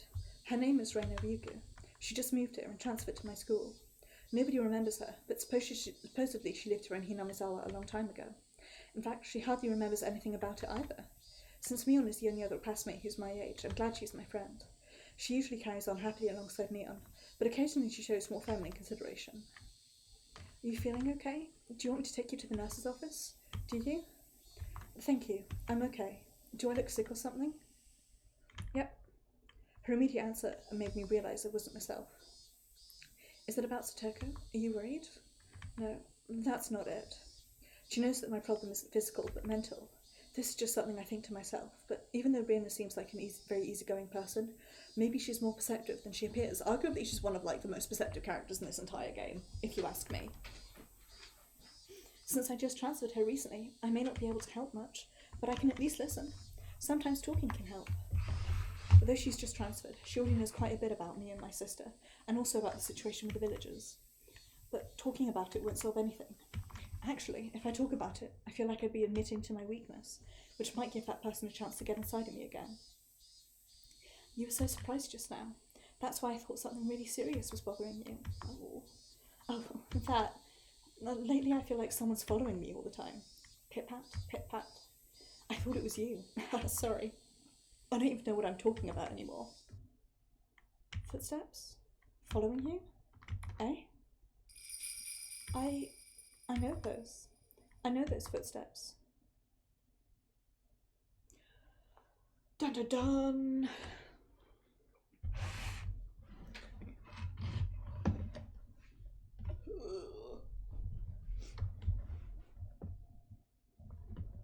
Trying to find a comfortable way to sit that won't put my legs to sleep. Difficult shit. Can't do this one yet. Perfect.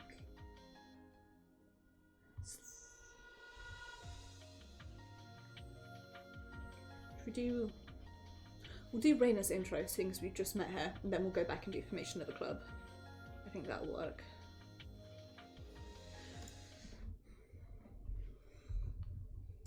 Hello? Hello, good afternoon. Oh, who are you? Sorry, we just moved in next door. We're here to introduce ourselves. Pleased to meet you. Oh my. Someone as young as you moved here? I see, welcome. Mum, our new neighbour is here to say hello. Don't yell like that. Thank you for taking the time to come over. They're the Ryugu family. They just moved into the empty house next door. Ah, you're Reina, aren't you? My, how you've grown. Yes, I'm Reina. Thank you for remembering. Mum, do you know her? Of course I do. You were living in Okonomiya then, so you probably don't remember. But they used to live next door. So you came back, huh? This village is better than the big city, is it? I don't remember much because I was so small when we lived here, but I feel like this is where I belong. Then you'll fit right in. If there's anything we can do for you, let us know. There's no need to hesitate. Being unreserved is the rule here after all. Yes, thank you very much. I thought I'd remember things if I walked around the village, but I still don't remember much. I do recall, however, the vivid breeze as well as the brilliant greenery. I don't remember the village, but I remember that this is my hometown. Red scars still remain on my body. They're hardly visible, and I can't even feel them. I'm sure they'll disappear soon. Now that I'm back in Hingamizawa, sometimes I wonder who I was back in Ibaraki. In fact, I think I wasn't myself from the moment I left. And now, by coming back here, I finally regained my true self. I can hardly remember what I was like back in Higurashi. Well, it's probably because of the red medicine. The medicine erased all of my painful memories. Maybe that was for the best. I just wanted to be forgiven back then. I couldn't forgive my mother. I couldn't forgive Uncle Akihito. And more than anyone, I couldn't forgive myself. I wanted someone to acknowledge that I wasn't at fault. I wanted to be forgiven. So Oyashiro-sama apologized. She told me I wasn't at fault because it was the curse of Oyashiro-sama. That's how I was able to forgive myself. I didn't have to die by tearing my blood vessels out. Gross. And also horrible, and I apologize. I think people have to die because they become corrupted. That's why people try their hardest not to dirty themselves all their lives. But I'm still living, despite how dirty I am. I've been allowed to live. Is there still some filth left on me? Or am I all clean? I don't know. The only thing I know is that the me who lived in Ibaraki and the me who's here right now are two different people. I no longer feel the need to take responsibility by ripping myself apart because of the filth.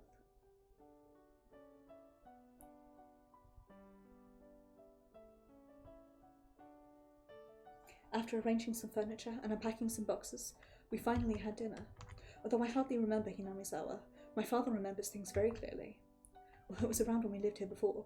The Watanagashi festival has grown huge these days. It's held at the end of June. Watanagashi?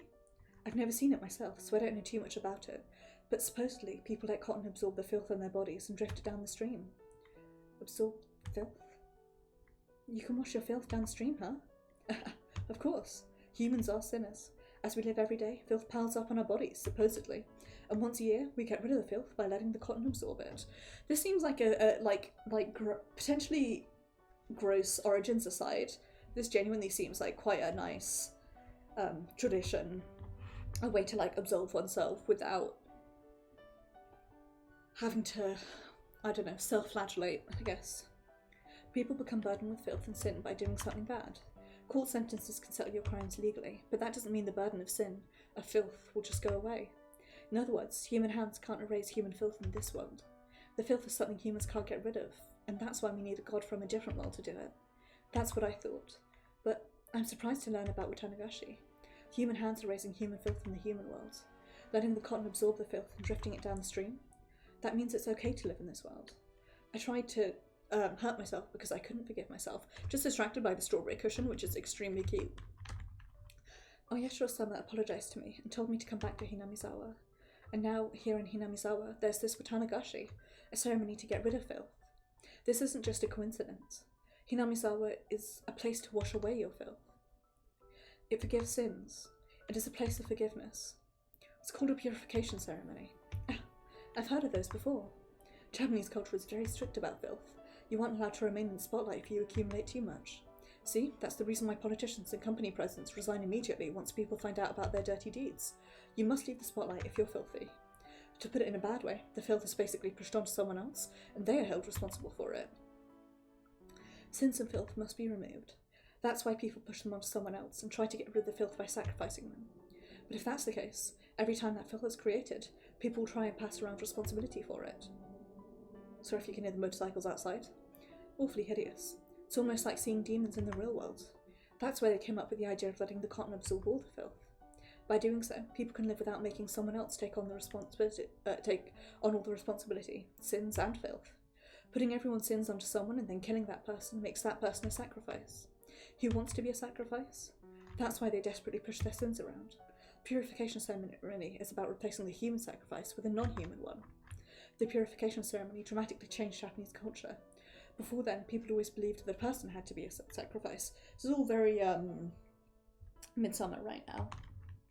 In other words, even with filth, everyone can live without blaming someone else. Filth can be forgiven by a method other than death. Only an existence higher than humans can forgive them. I was forgiven by Oyashiro-sama and came back to this place, to Watanagashi, the purification ceremony that exists here. Letting cotton absorb the filth and drifting it away. There's no need for a sacrifice. That's why I've been allowed to live. The filthy me is drifted away, so the me that remains is no longer Reina of Ryugu. If I'm not Reina, then who am I? If I'm without filth, without all the icky things, who am I? A name vaguely appeared in my head. My new name, that only removes one of the letters from Reina, but I think it's a cute name. All the icky things are erased and forgiven with the removal of that one letter. So my name is no longer Reina. My name is Reina Ryugu. I have to say, I don't know exactly how they worked out the Reina thing in Japanese. I'm guessing it would have been in changing the kanji in her name. And then they adapted that to the English translation by making it Reina. But it works really well. I'm trying to think of what, if the equivalent to Icky, let's say awful, mine would be Morgan. I suppose I could change it to an E from Morgan as in Morgenstern or morning, but anyway, just trin away. I think this is, let's do this one next. I think this is a good next one to do.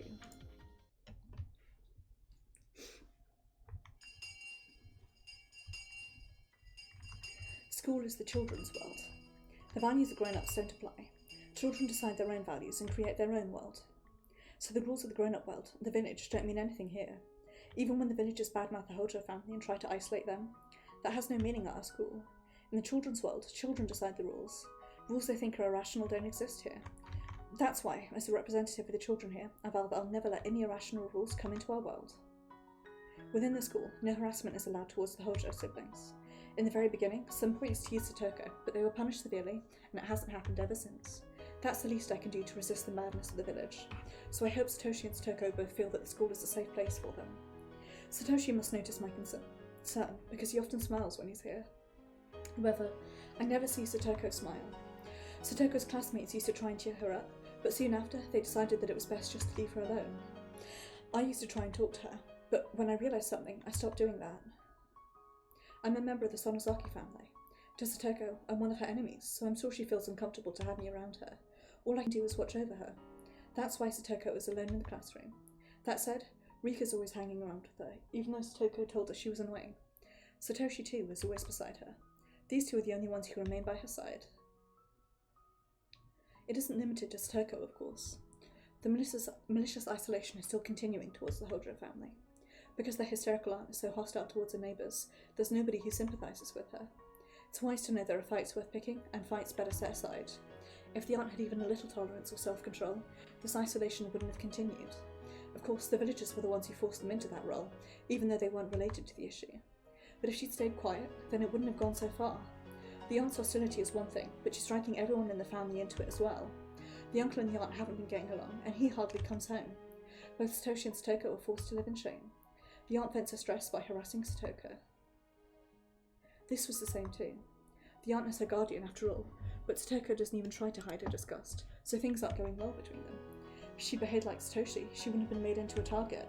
So does that mean the sad life Satoko's living right now is something she caused herself? Mental illness! No, it doesn't. But no matter how much I sympathise and how much I want to help her, nobody knows what to do. An apology won't change the situation. The flow can't be reversed. The fact that the Hojo family is ostracised by the entire village can't be changed. That's the horribleness lurking underneath our lives. The neighbours, the village, and the community. Once they become your enemies, the world can become so cruel. Japanese people have known that since ancient times, which is why we cultivated empathy and obligation to show courtesy to one's neighbours. No matter who I blame, Satoko won't smile. I think this is a very village attitude, because my experience has been people didn't care, but that's because I grew up in a city and then I moved to another city. Admittedly, where I used to live, I lived out in the suburbs. I didn't live in the city itself, so it was pretty chill, but like I barely knew my neighbours. I know the neighbours, I know mum's neighbours, but only because the same people have lived in the same houses for like the last 25 years. Only one of our neighbours that we're close with has moved out, so like it's almost inevitable that you're going to know people just by living next to them for, in my case, about 22 years, but still. No matter who I blame, Satoko won't smile, so the only thing I can do is watch over her and make sure that she's safe when she's at school. Thank you, Mion. Eh? Sorry, what? I just want to say thank you for being so concerned about Satoko. Satoshi kind of appears absent-minded, but sometimes he says things as if he can read your thoughts. I tried to deny it since it's out of character for me, but he smiled as if he could tell exactly what I was thinking. Stoko's just forgotten how to smile. When she's at school, she can let go of a little tension for a while. I'm sure she treasures the time. It's basically the only thing this old man can do for her. That's not true. I really appreciate it. Stop that. You don't need to say that. Besides, my family is the one who's causing all this. I don't think it that way. I really don't. I'm not good at reading people's subtle cues, but I know for sure what he just said is a lie. Satoshi knows that he and his family are being isolated because of the Sonozakis, and he's of course aware that I'm a member of the Sonozaki family too. Satoshi is mature, and that's the only reason he doesn't take it out on me. If he had the same temper as his aunt, he would hate me bitterly. Knowing that, the least I can do is not get close to them. But I'm a meddlesome person, and when I see Satoko looking depressed or Satoshi forcing himself to smile, I have to do something. That might be even more troublesome to Satoshi and Satoko, though. Maybe I just don't understand Satoko's feelings. Why? My family is causing her grief, so for me, a member of that felt meant to hang around her. Is that the right thing to do? Sure, that's you being you. What do you mean by that? You're saying I'm insensitive? I don't mean that.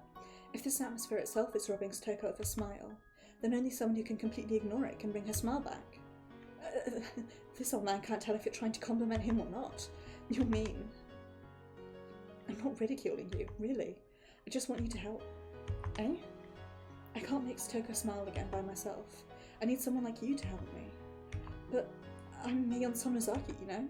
If I do something insensitive, I might end up hurting her even more. Satoko is already lonely. You going to leave her alone too? This is the first time Satoshi's asked me for something so aggressively. Satoko is a very important person to him. He's saying he needs my help to make her smile again. But still, no. Maybe he's right. What's going on between the Sonozaki family and the Hojo family is an issue among the grown-ups. We children don't need to care about that. The irrational rules of the grown-ups don't mean anything in our world. So I have to object to the irrationality of the grown-up world using methods of my own. Are you sure Satoko won't feel bothered by me?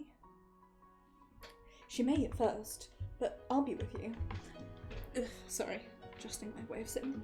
I'll be with you, Mion. So she'll open up right away. You think so? Should we do something after school today? If we go home first, our aunt might say something, and we might not be able to leave. Okay, then it's simple. Don't go home first. But if we get home too late, she'll ask us what we were doing. Let's see. I know. Why don't you join a club? A club? Yeah. Tell her you're going to an after-school club. Tell her that you're doing something after school before going home. There are plenty of people who go out after school before they go home. That'll be no problem. But if we mess up our clothes, our aunt will say, okay, then we'll do something indoors. Then your clothes will stay clean. Indoors? Do you mean in the classroom? But wouldn't Miss Chie say something? It's possible to play passionately while not going wild indoors. Contrary to my appearance, I love playing games. I've collected some treasures from overseas too.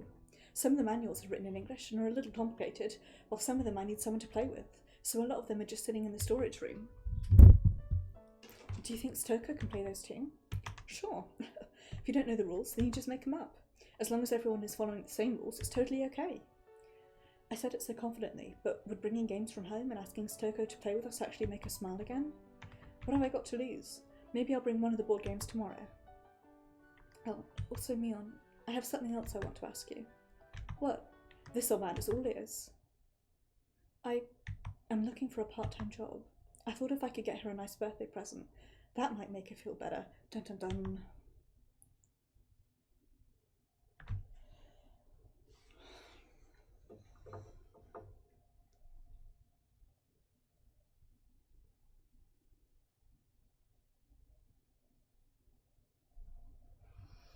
It's all coming together now.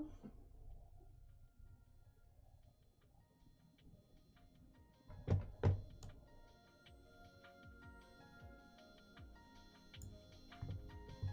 think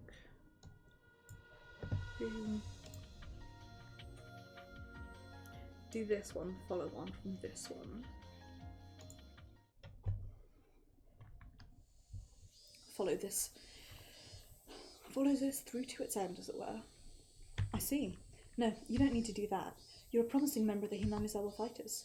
We'll save your spot, so you can come back anytime, okay? I don't know about that, though. I have no idea when I can come back, so I thought I should resign at least for now. Satoshi says he wants to quit the Hingamizawa fighters. I know very well of Satoshi and Satoko's situation, so I was expecting that he might say this. The relationship between Satoko and her aunt has gotten worse, to the point that it can be considered abuse. When someone from the CCC came, of course her aunt behaved herself. Then immediately after, her harassment turned even more vicious.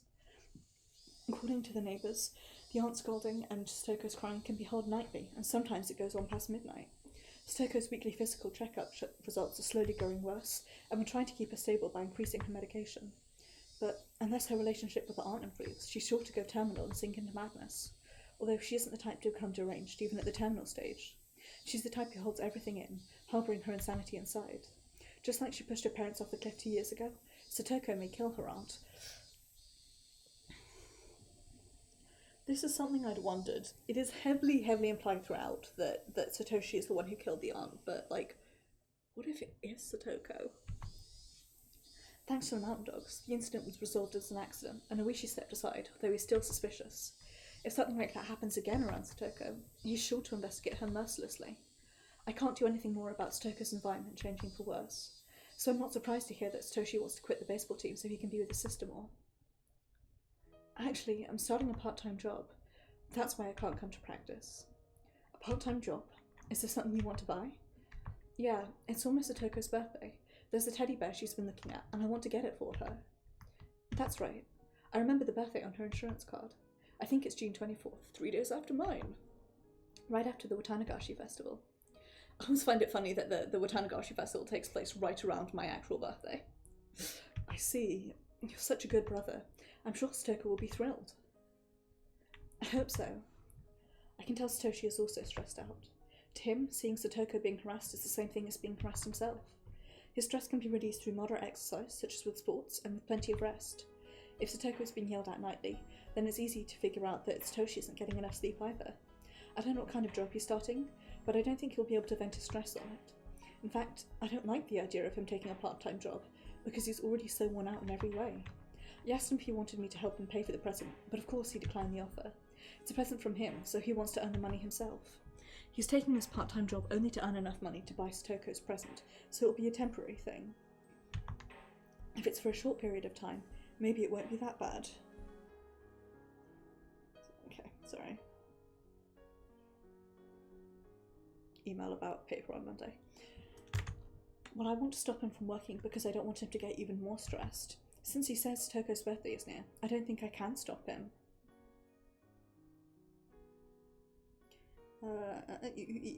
Sorry, bear with me.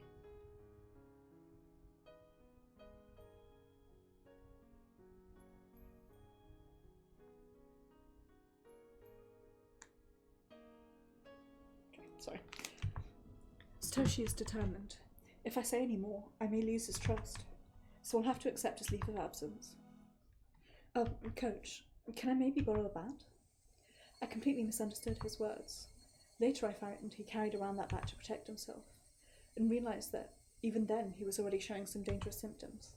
He believed there'd be a fourth mysterious death this year, and that he would be the victim. He became obsessed with the idea that someone was after his life. Keiichi. On Kikuchi flashbacks. That is a symptom of Hingamizawa syndrome's terminal stage. But although I was involved so deeply with the syndrome, I was careless. A bat? What do you need a bat for?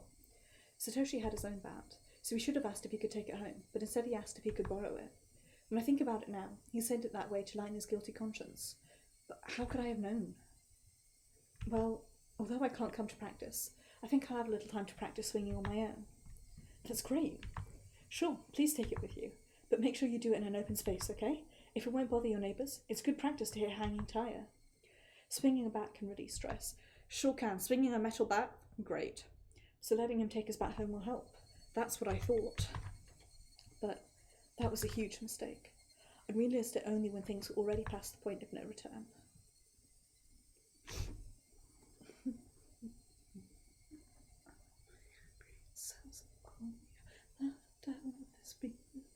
Language that was speaking. Let's embrace the point of no return. Let's embrace the point of no return. Okay, I'm gonna finish this little thread. A bat to beat her to death is required. We were prepared to respond quickly this year. Well, let me click back into the game. That was why we were able to start the investigation immediately by securing the crime scene. The victim is the wife of the younger brother of the Hojo couple, so she's an extremely suitable target for the 4th year's curse of Oyashiro-sama.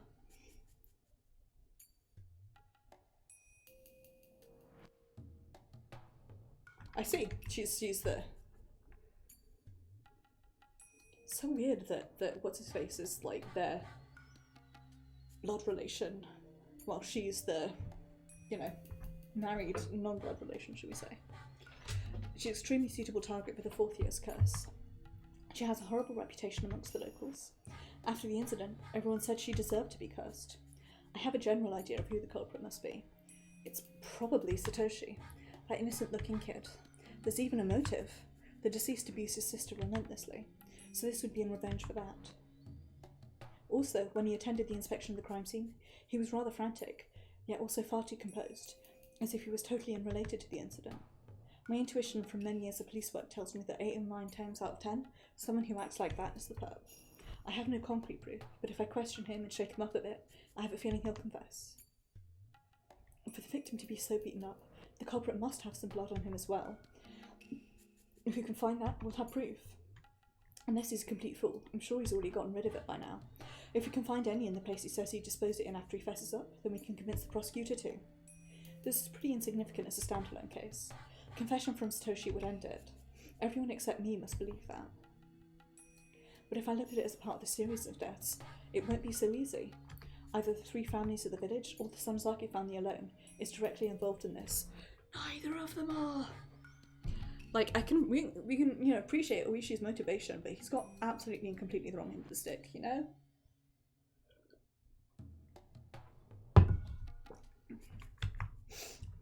If they are the ones pulling the strings, they must have instigated Satoshi into committing this crime. If so, Satoshi is someone who knows way too much about them. The Sonozaki family's actions must remain hidden. If he could connect them to his crime, would they let him run around freely? Satoshi is a loving brother who cares very much for his sister, and they set him up to kill his aunt as the 4th year's curse. After that, they'll eliminate the one person who can connect them to the crime. Satoshi Hojo was not just a simple criminal. He was set up. Shakes head. And after that, my suspicions were confirmed, for he abruptly vanished. He disappeared in such a puzzling way. He didn't run because he was afraid that his crime had come to light. Another culprit came into the picture. He was already arrested for a different crime, and furthermore, he died while in prison. He confessed to information only the culprit himself would have known. Therefore, he must be the culprit. But as he's already dead, the investigation was closed. Then Satoshi disappeared a few days after the festival. It's obvious someone doesn't want him to be connected to this incident. I've always been intrigued, but I feel like Satoshi's disappearance is one of the major things that we've never actually had explained. My boss put pressure on me to close the investigation and to file Satoshi Hojo's disappearance as a separate incident. He even handed the case over to a different section. The way this case is closing so rapidly greatly resembles the same trick used 2 years ago with the Hojo couple's accident. There's no doubt it's the work of someone who can put pressure on the police. As it happens, the Sonozaki family is the only one, wink, wink, who can actually exact influence on the police department here in Hingamizawa. They may think their trails are covered, but this points towards them more clearly than anything. According to my informant, Oya Sonozaki mentioned the 4th year's curse at the family meeting and hinted that she was the one behind it all. Hinting isn't strong enough evidence, but there's no mistaking that Oya is the one pulling the strings. I know they're the ones who did in the old man, but I just can't grab them. Principal offender is still on the loose, but I'm sure he's being sheltered somewhere by the Sonozaki family. I have to locate him and find that missing right arm. I'll return the arm to his grave and make the principal offender and the masterminds both bow down before it. That's also one of the major mysteries that never got explained. However, just like how Satoshi Hojo disappeared, it's possible the principal offender has already been eliminated, but he's already been killed and buried somewhere no one can find. If that's the case, then that's fine. I'll make the old man who ordered someone to kill the old man slam a forehead on the ground before his grave. This I swear. After the 4th year's curse, people are already saying something will happen again next year. Even with all my preparations, I couldn't prevent the incident from happening this time. It's too late if something happens. I must keep my eyes on the core of the village before something takes place. There's a reason why I have to get to the bottom of this by next year. Because I'm retiring. My mother has been wanting to go back to her hometown in Hokkaido, and for a long time she's been asking me to move there when I retire. I feel that's the least I can do for her, so I agreed to move to Hokkaido when I retire. So next year is my last chance to avenge the old man's death. It happened 4 years in a row, so more than likely there'll be a 5th curse too. As a result of the series of mysterious deaths, the village has been tightly knit together since the dam protests. They were told that betrayers will be punished in the name of the curse. To the masterminds, that's enough reason to continue with a series of mysterious deaths. According to rumours, this year's victim, the aunt, was cursed because she didn't participate in the Watanagashi festival. So there are villagers who believe that if they don't participate in next year's Watanagashi, they'll be cursed. It'll be a huge festival next year for sure. Something will happen. The series of mysterious deaths in Hingamizawa, also known as the Curse of Oyashiro-sama. I will avenge the old man. I definitely will.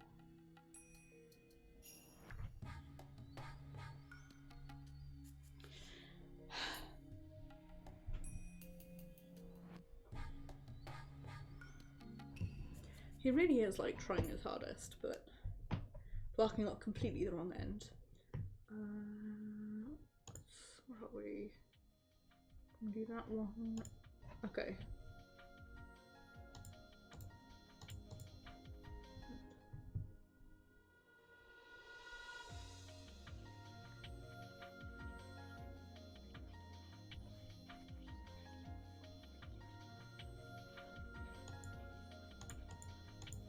Let's follow this thread through to its ending. The village was in an uproar, because the 4th mysterious death in a row, which everyone believed would happen, actually did. Sateko's aunt was killed. All the villagers feel rather satisfied about this incident, saying the curse finally fell on her for being a local troublemaker. But I know the truth. When I saw the beaten up body at the crime scene, I knew Satoshi was responsible for it. Her abuse towards Satoko was getting worse and worse. Satoshi wanted to protect her, so he brought home a baseball bat. All the signs were there, so I didn't even need to hear it from Satoshi. Yet I couldn't avoid questioning myself. I felt bad for the Hojo siblings, who had no one on their side, so I tried to be their ally. In the end, I failed to be of any help to them. The phone rang. It was Satoshi. He's never called me before. What happened? Does he want me to help him? If so, I will. I truly feel that way. Hello, Coach. Sorry to bother you while you're at work. Oh, don't worry. What can I do for you? I can't think of anyone else who has a car. A car? Sure, I have one. I'm in front of a toy store in Okinomiya. Not the one owned by Neil's uncle, but the other one by the dentist office. Sure, I know where it is. I found a teddy bear for Satoko's birthday, but it's too big to put on my bike. Too big? Satoshi, how big is the teddy bear? I guess he didn't think about it and went to the toy store on his bike. Now he's stuck. That's so typical of him. I can't help but smile warmly. In other words, he can't carry both the bicycle and the teddy bear, so he wants me to come pick him up. I told him I'd be right over and headed to this toy store in Okinomiya. When I got there, I found the teddy bear he bought is a lot bigger than I imagined. Oh my, this is huge. There's no way you can put this on your bicycle, huh? Teddy bear is so big that Satoshi can hardly wrap his arms around it. If he puts it on his lap in the passenger seat, he won't be able to see anything. We loaded the bicycle in the back seat and stuffed the teddy bear in the trunk. Boy, he must have been expensive. Yeah, I guess. At first I thought he was sweating because of the heat, but he's acting oddly, as if he has a high fever and his consciousness is coming and going. What's wrong? Are you feeling okay? I guess, well, I think I have a cold. That's not good. Do you want to swing by the clinic? I'll give you a checkup. Thank you. When he called earlier, he didn't sound this way. Did he become ill all of a sudden? Why don't you put the seat back? Is it too cold? Are you okay? His face is turning pale. I can tell he has a high fever. Satoshi was pushing himself to buy this teddy bear. Teddy bear this size can't be that cheap. For him to earn enough money in such a short period of time, he must have worked hard and long hours. Maybe he felt relieved now that he got the teddy bear he'd wanted to buy. It's not unusual for a person to collapse after reaching a big goal. I'm proud of you for earning enough money to buy such a huge teddy bear. Satoko will be so happy. I hope so. I'm sure she will be. I guarantee it. Our aunt is gone. Our uncle isn't coming back. There's nobody who can hurt her in any way anymore, right? That's right. There won't be anyone who can hurt her, so you can relax now. Our aunt is gone, right? She died, right? Yes, she's dead. I performed the autopsy. There can be no mistake. She'll never abuse Satoko again. You sure? Did you really confirm that she's dead? Yes, I sure did. So, even if I see someone who looks just like her, it's not her, right? It's not like she was actually alive and recovered, right? No, that's not possible. She'll never come back to us. Then, look, that lady. She looks like her, but that's not my aunt, right? Right? So she pointed at an oncoming car in fear. Of course, the car passed by so quickly I couldn't see her face. But no matter how much she looks like her, it's impossible for her to be alive. Look at her. She looks exactly like her. She even looked at me. Calm down, Satoshi. Your aunt is dead, so no matter how much she looks like her, it's not your aunt. But she looks just like her look. No, it must be her. It's my aunt. I killed her. I bashed her head in repeatedly. Why? I can only try to stay calm and drive. Satoshi is losing his cool. Kuchi! He's delusional. He's seeing his aunt coming back from the dead. Then I finally realise Satoshi is displaying symptoms of the terminal stage. I need to examine him once I get to the clinic. It's different from Satoko's case. We already have the cure. We can treat Satoshi. If I talk to the mountain dogs, they'll take care of the murder of his aunt. So I can both save him from going terminal and give him back his peaceful days with Satoko. He was deranged until just a minute ago, but now he's gone quiet. He didn't fall asleep. I must get to the clinic while Satoshi remains in his calm state. There's no guarantee that he won't attack me while I'm driving. As if he knows what's going through my mind, Satoshi spoke to me quietly. Coach, is this the curse of Oyashiro-sama? There is no curse. Please, try to stay focused. Satoko, sorry. Until just before I bought the teddy bear, I was thinking about running away. That's why Oyashiro-sama got angry. I'm a failure as a big brother. You don't need to say anything. Close your eyes and get some rest. We'll get to the clinic soon. Then I'll give you some medicine, okay? I feel like there are maggots in my blood. It itches. Don't scratch. Don't claw at your throat. We arrived at the back door to the clinic. I slammed the brakes and stopped the car. Satoshi has already started to claw at his throat. I can't stop him by myself. I asked for some help through the intercom. Some staff members came out immediately. Maybe Satoshi was surprised to see so many people at once because he started to resist. I don't even know to run tests. He's at L5. He's reached the terminal stage and his thoughts must be filled with delusions. Maybe he thinks that the staff members want to kill him.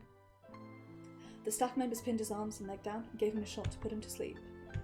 Coach, please, help me. Don't worry, I'll make you better, so please relax. Coach, please, take care of Satoko.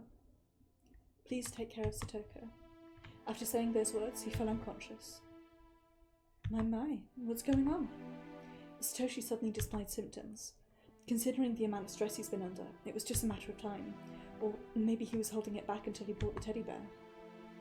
It's interesting that somehow we always find a live specimen around with Higurashi. Do you think it's the curse of Oyashiro-sama? I don't have time to listen to her nonsense.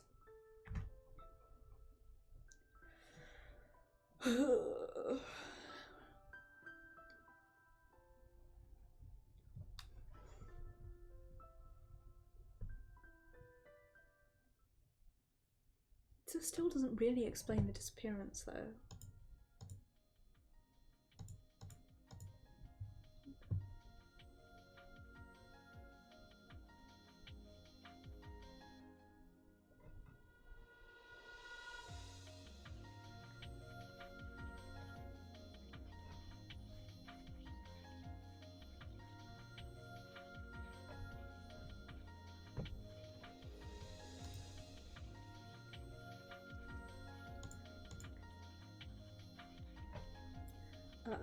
Which one are we at?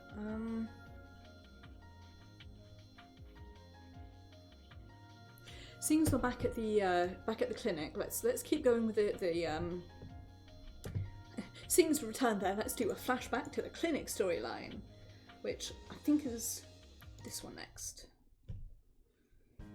Ooh, we're doing flashbacks. It's my flashback noise. Takano always comes along with me whenever I go to take pictures on a stroll. She might have discovered the joy of cameras, and I'm happy to gain a friend who shares the same hobby. However, there's actually something else she's much more interested in. That be the history of Hingamizawa. She frequently visited libraries and local archives to read through various documents and books, and when it comes to Hingamizawa, she's gained quite extensive knowledge of the local history. When she's in a good mood, she tells me about things like how Hingamizawa used to be called Onagafuchi Village, hiccups, and how the villagers there used to perform various cruel ceremonies based around the worship of Oyasho-sama. Seems she loved tales of violence, and that actually gave her a mysterious charm. Unfortunately, so do I, as a person. On the other hand, I don't do well with grotesque things, so I can hardly say anything in response. The stories of cruel ceremonies that she gets excited about, I don't really get them that well.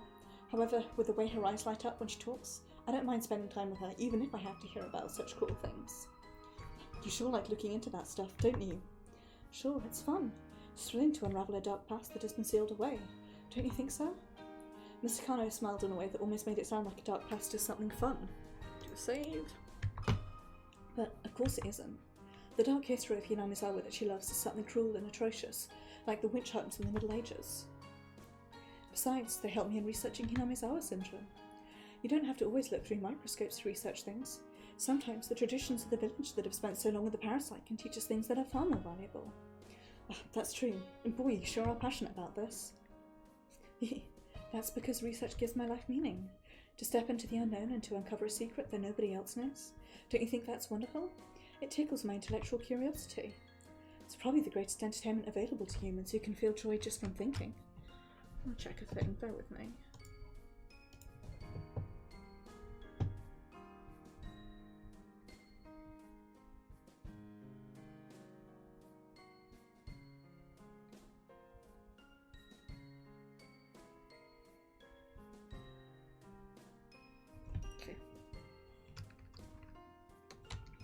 Greatest entertainment available to humans who can feel joy just from thinking.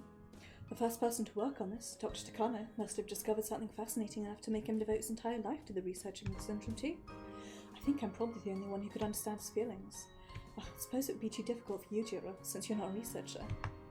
She always seems so enthusiastic every time she talks about the late Dr. Takano, an independent researcher who was the first person to discover the existence of the syndrome. There has to be something more there than just her admiration as a researcher. Come to think of it, Dr. Takano's full name was Hifumi Takano. Mr. Takano's full name is Miyo Takano. Not only are their last names pronounced the same, but their first names follow a similar pattern. They must be connected somehow. I don't know anything about Mr. Takano's personal history, but there's a good chance her name is an alias, so it's very possible she chose a name to reflect the researcher she admires. Close but no cigar, Mr. Tomatake. I see, so is that why you chose that name? What? Well, the name of the researcher you look up to is Hifumi Takano, right? And your name is Miyo. In Japanese, it's like you're counting upwards. You're continuing the research you wasn't able to complete, so I thought maybe that's why you have that name.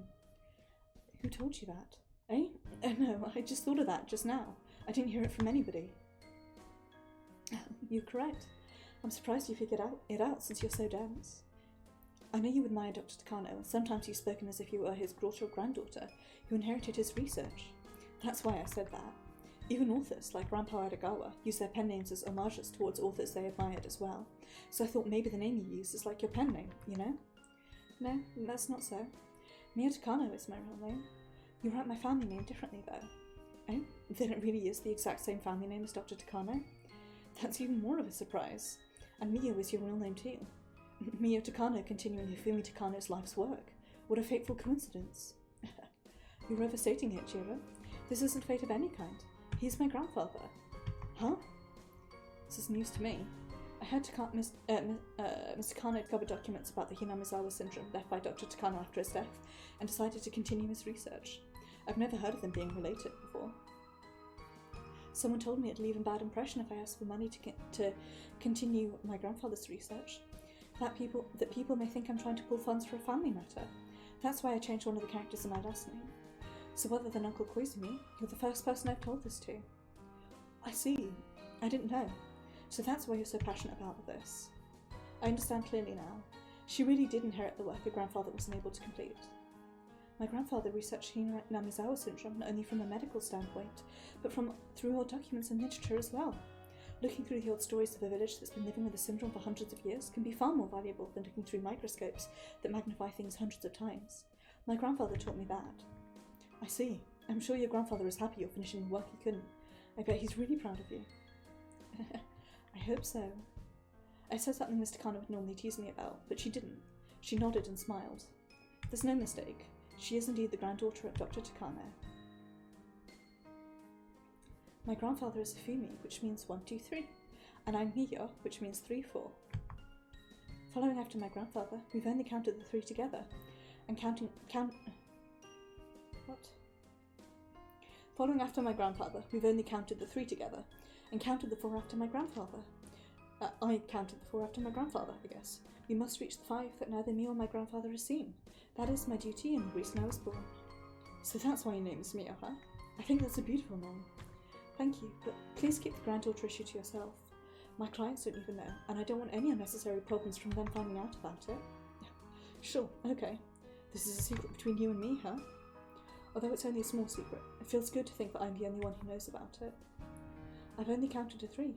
I haven't even reached 4 yet. The path before me is long and rough, but I will do it. I will expose the secrets of Hingamizawa syndrome. I'll support you.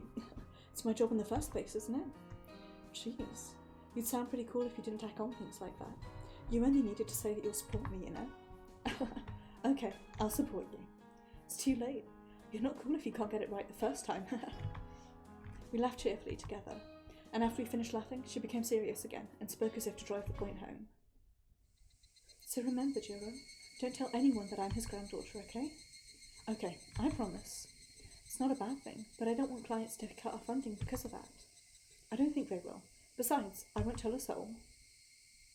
Are you sure? Are you really, really sure? This research is the entire purpose of my life.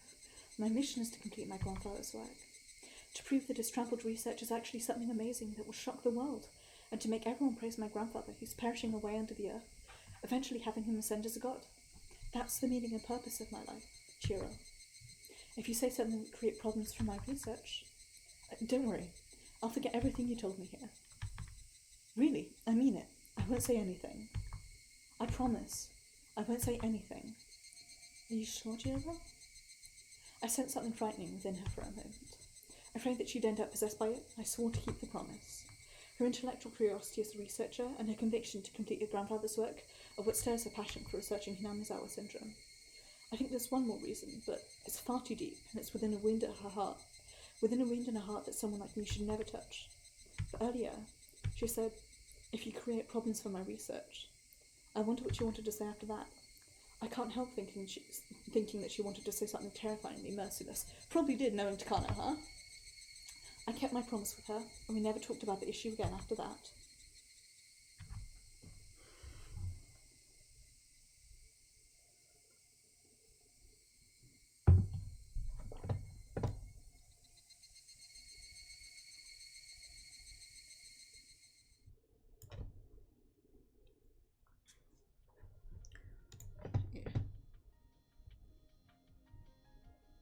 Yeah. Yes.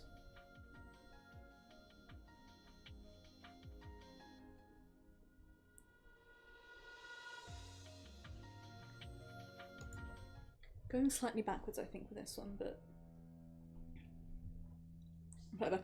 We're catching up on our medical storyline, as it were. When researching Hingamizawa syndrome, there's something very important that needs to be discussed first. If something happens to the queen carrier, the village will collapse. In his article, my grandfather called it the most dangerous situation. According to my grandfather, if the queen carrier dies, all the infected persons will go terminal within 48 hours.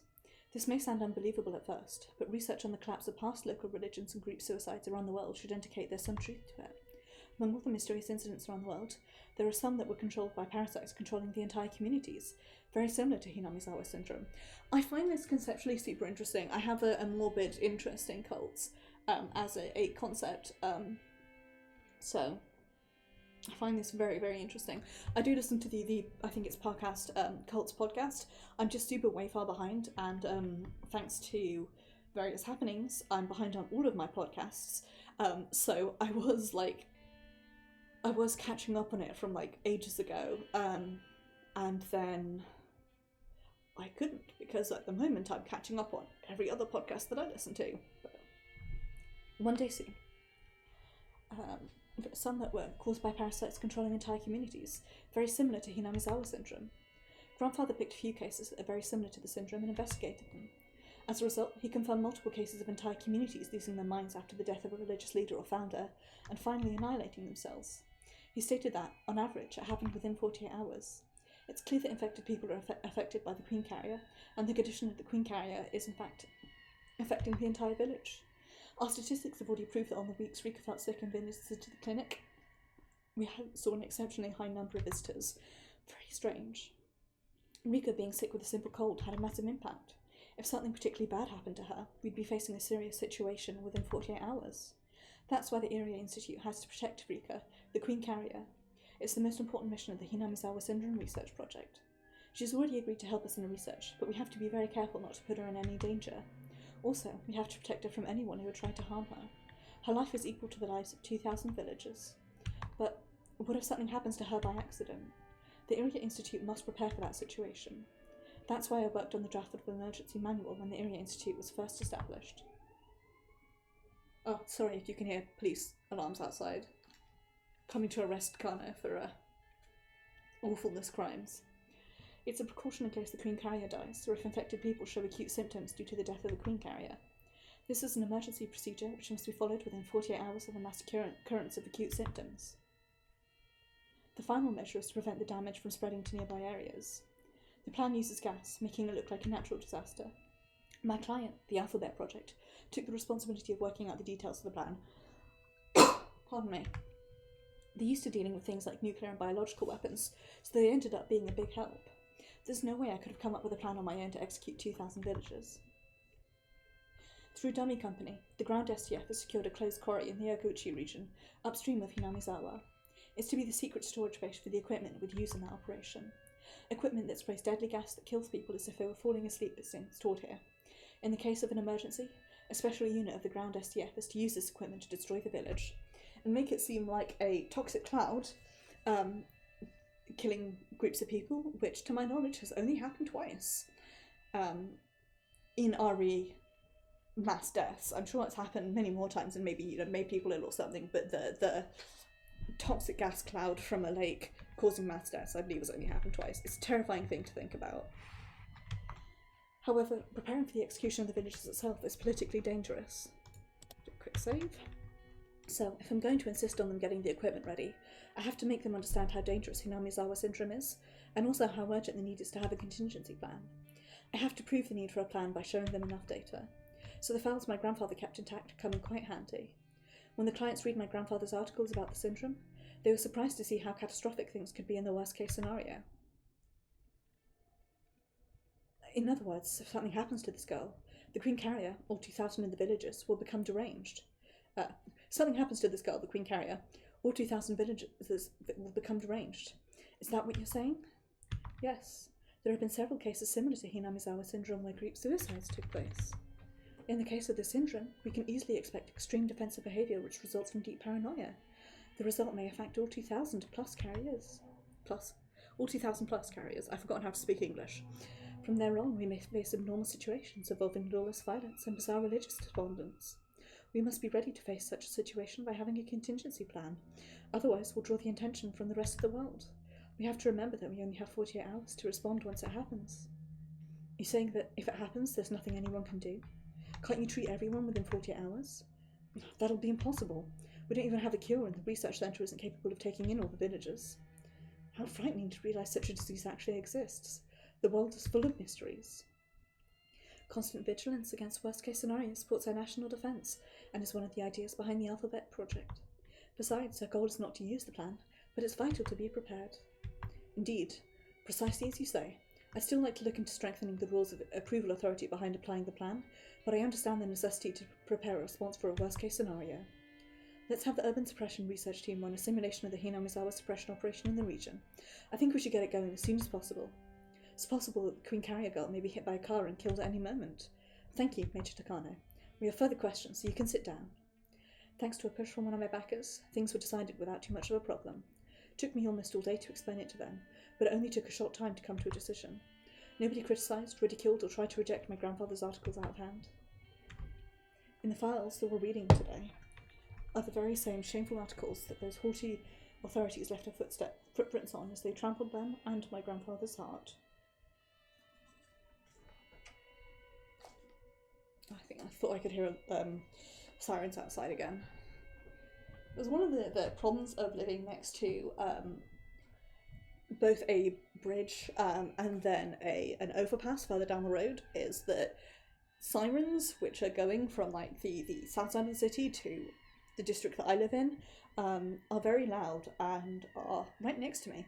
And I usually have my window cracked open a bit to get some fresh air in, so... The very same shameful articles those haughty authorities left their footprints on as they trampled them and my grandfather's heart. But they aren't ridiculing the articles. They're reading what was once rejected. It's nothing big at a glance, but in this moment, my father's research is being recognised for the first time. My heart is filled with satisfaction to see people discussing amongst each other while pointing to my grandfather's files and raising them as proof. I worked so hard for this day. Grandpa in heaven, can you see this?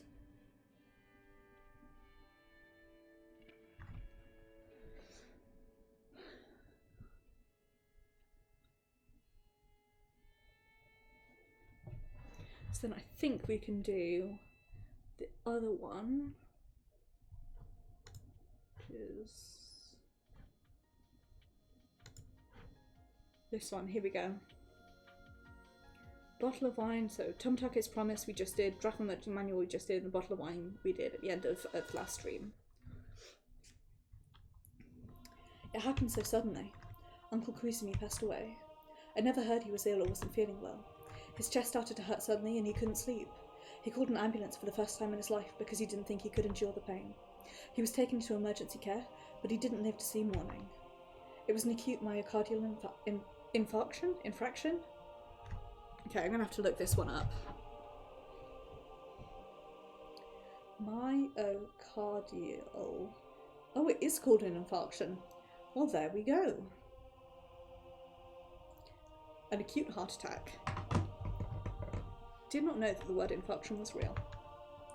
But maybe it was the best possible way to go. Instead of being in bed for many years, slowly dilapidating and withering away, he was healthy until his death, so I think he must have lived a wonderful life. But still, it was too sudden. I wish I'd called him Uncle more. It's too late though. Uncle Koizumi would never smile at me again with his wrinkly old face, no matter how many times I called for him.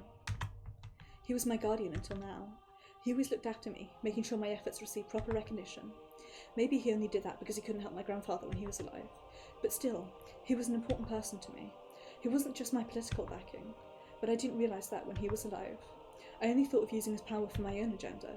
But after he died, I realised Uncle Koizumi was my grandpa too. He provided the warmth and protection that I longed for from my own grandfather. At his funeral, I shed tears that I thought I'd forgotten how to. Uncle, thank you for everything. I should have called you Uncle more, huh?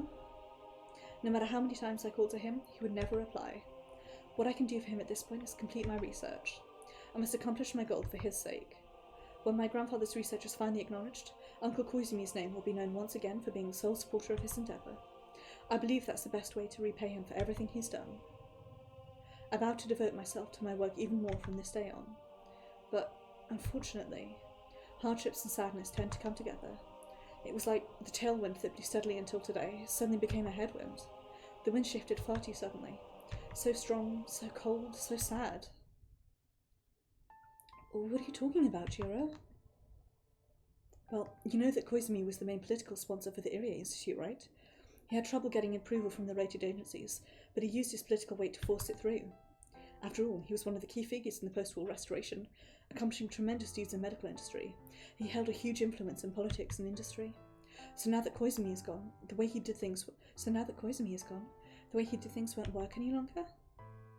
So far, it's only a rumour, so I don't know for sure, but I heard they're going to reconsider the budget allocation for the project. You're saying the Irie Institute will be closed down? No, I haven't heard anything about them reconsidering the Institute, but since Koizumi's death, the rumours say there's a great deal of confusion amongst the Old Guard and their factions, as well as civil strife within the party around finding his successor. Seems the opposing factions are gaining influence in the human resources of our client, so they may begin to dig deep into the holy treasure chest that the Koizumi faction held to fund their project. Of course, this is all too complicated for me to explain that well. Besides, it might just be rumours. Jiro kept saying they were rumours, but that told me the wind's direction has changed. Or maybe Jiro already knows everything and is simply trying to warn me about it. And then, at our next routine audit, Jiro made it clear with his own mouth. High-ranking government officials, who'd never came here before, attended the routine audit along with Jiro. Just by seeing those faces, I can tell the turning point is approaching. As you know, the Alphabet Project was created to strengthen post-war Japan's presence in the world with a view of developing deterrent weaponry. However, the 21st century is now just around the corner. In this day and age, we must put the past behind us and start looking forward to a new world. He meant exactly what he said. Japan has already put the past behind, and it's cutting off its ties to the ghosts that wish to resurrect the militaristic might of the pre-war era. It's been 40 years since the end of the war, and we've contributed to the world in various peaceful ways. We have a strong alliance with the US, and our nation has established its position in world affairs well enough. We've kept our promise to forever renounce war and nuclear weapons, and we're known as a nation of peace. In this coming century, our presence and influence will grow even larger. The Alphabet Project, the main sponsor of the Iriga Institute, are a group of people who want to develop a weapon that would act as a deterrent to the nuclear weapons which Japan is forbidden to own. So they've come to the Iriga Institute, one of its branch organisations, to tell us that Japan has now announced nuclear arms, so the Iriga Institute will be facing a strong, cold headwind from now on. The roll of the die that came up with one on that stormy day has reappeared. I won't let the results of a die affect me. The power of my will won't be weakened by a sin god's roll of the die. Therefore, we're going to restructure the Alphabet Project to one that's more suitable for this day and age. The new Alphabet Project will be tasked with figuring out the best way for this country to achieve a larger presence in world affairs, not through militaristic means, but through peaceful measures like international trade and economic development. All of the people who hold tremendous influence in the politics and economy of Japan were born before the war, so naturally they wanted to regain the glory of pre-war Japan. The very idea that we can win next time if we research the new bomb that defeated us is a spectre of war. No, everyone already realised that. It was just that no one could speak out against the grandstanding elders they owed the gratitude towards. Soon the old will wither away and the new generation will take control. Uncle Koizumi was in a way the last remaining pillar for the old generation. His death is a chance for the new generation to step in. The things they couldn't argue openly are now being discussed. They pointed out that from the beginning, the Alphabet Project was created for the personal satisfaction of a small group of people, and it sucked money out of the treasury. And so the new generation of politicians have taken over from the old. Therefore, everything the Alphabet Project was sponsoring will have to be re-reviewed. Of course, the Iriga Institute is one of those subsidiaries. We hope that you'll understand and respond amicably. I understand. We can't do research without our sponsors after all. We'll give you our full cooperation. Irie responded appropriately, but he's obviously bewildered. The best equipment and staff are being provided to the Iriga Institute. In other words, their research requires a huge amount of money. For those with no interest in Hingamizawa syndrome, they probably won't be able to understand why that much money is being put into the research of disgusting parasites. If they're simply going to revise our budget, that'd be fine. We were receiving more than enough money. That would, naturally, be adjusted. It hurts, but we can endure. That's what I thought. But if just enduring it was enough, it wouldn't be a 1 on the die. So even in that sense, this is definitely a roll of the die coming up as 1. Anyway, the new board of directors was inaugurated back in April, and they've outlined their new policies for all projects. For more details, please look through the papers I'll be handing out. His papers were then passed around. He started to go over the details, but I read through quickly so I could learn about the stupid decision first. Iriga Institute has made great headway in uncovering the mystery of Hingamizawa syndrome, as well as creating a cure for the disease. Board of Directors is extremely pleased.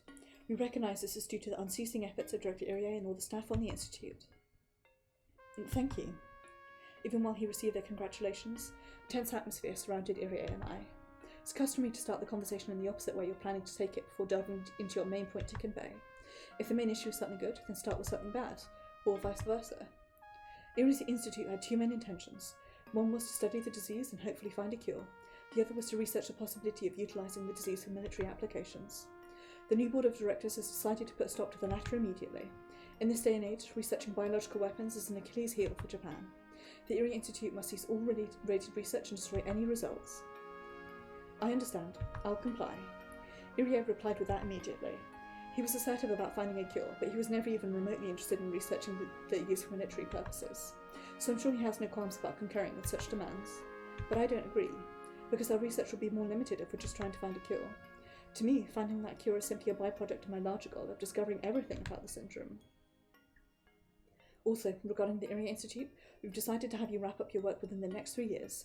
Your budget will decrease gradually as well. Wait, please. We've only recently figured out anything about the syndrome, and there's more we have to learn in order to create a better cure. We're making progress, but I can't guarantee we'll come up with a complete cure within 3 years. It's the understanding of the board that the Erie Institute has already completed enough research to develop a cure. The Institute has already completed the C-17 vaccine and has a great deal of clinical data. It's not even close to being completed. It's still only a prototype, and we're far from being able to see a cure for all the villagers. Debating the end of our research at this stage can only be described as positively reckless. I'm surprised that Iria objected. Thanks to him, I didn't have to say anything. But if Iria hadn't objected, I'm sure I would have shrieked in protest. In other words, the Iria Institute is not yet capable of curing all the people who are infected, or to fully eradicate the syndrome. Is that correct? Of course, curing all the villagers and eradicating the syndrome will be possible in the future, and that's our ultimate goal. But I need more time, and of course funding, to do that. Our job is to investigate, find a practice that works, and establish it as a product.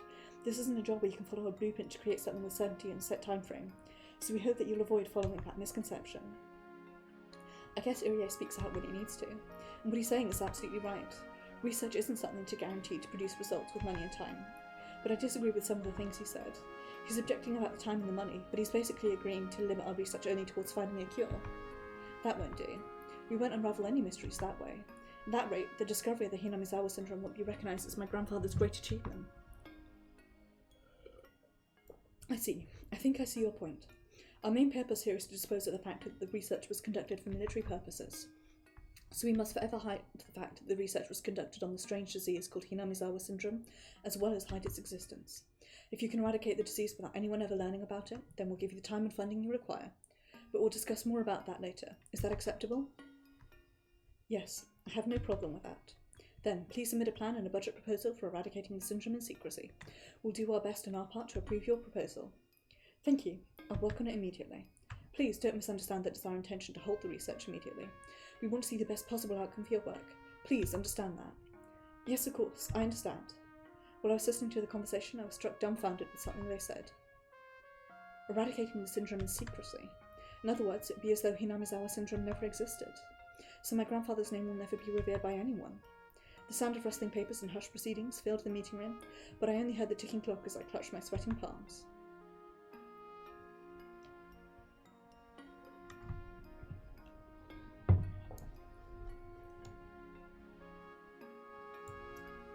Sucks to be Takano. Whoops. Mash my keyboard. We can do... I think we need to do this one first. I think.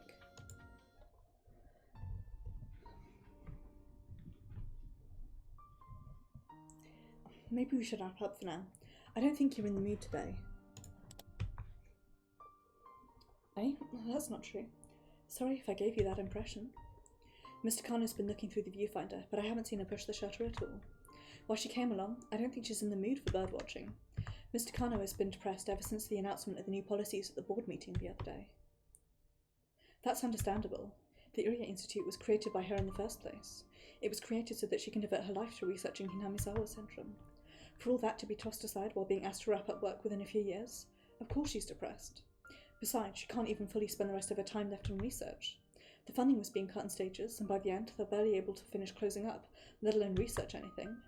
I heard that she's the granddaughter of the late Dr. Takano. Her determination to finish her grandfather's research is what kept her going until today. Since everything has been going smoothly until recently, this sudden change in the wind's direction must have been a total shock. The shift in people pulling the strings must be pretty serious. The board of directors was completely changed out, and she heard that people and projects influenced by the Koizumi faction were being restructured to set an example. The wind's new direction seems likely to remain for a long time. It's highly unlikely that the Koizumi faction will come back into power, so no matter what we say, it's almost impossible to expect the same kind of support from them. Isn't there something we can do? Takano muttered. Unfortunately, there isn't. There's nothing anyone can do. At first, the board talked about halting the research immediately, but after lots of convincing, they finally agreed to make it a gradual suspension over a few years. The people who helped us when the Iria Institute was first created are the ones who managed that. Well, it looks like the worst-case scenario is actually someone else's hard-earned victory, huh? 3 years was the best they can do. I tried too, you know. I used your data to try and explain to the board how important the research is. Only 3 more years, huh? Maybe Mr. Kano doesn't understand how hard I tried to convince them. Because what she just said tells me the length of time left really doesn't matter to her. The important thing is that her research is being stopped. So I guess this is...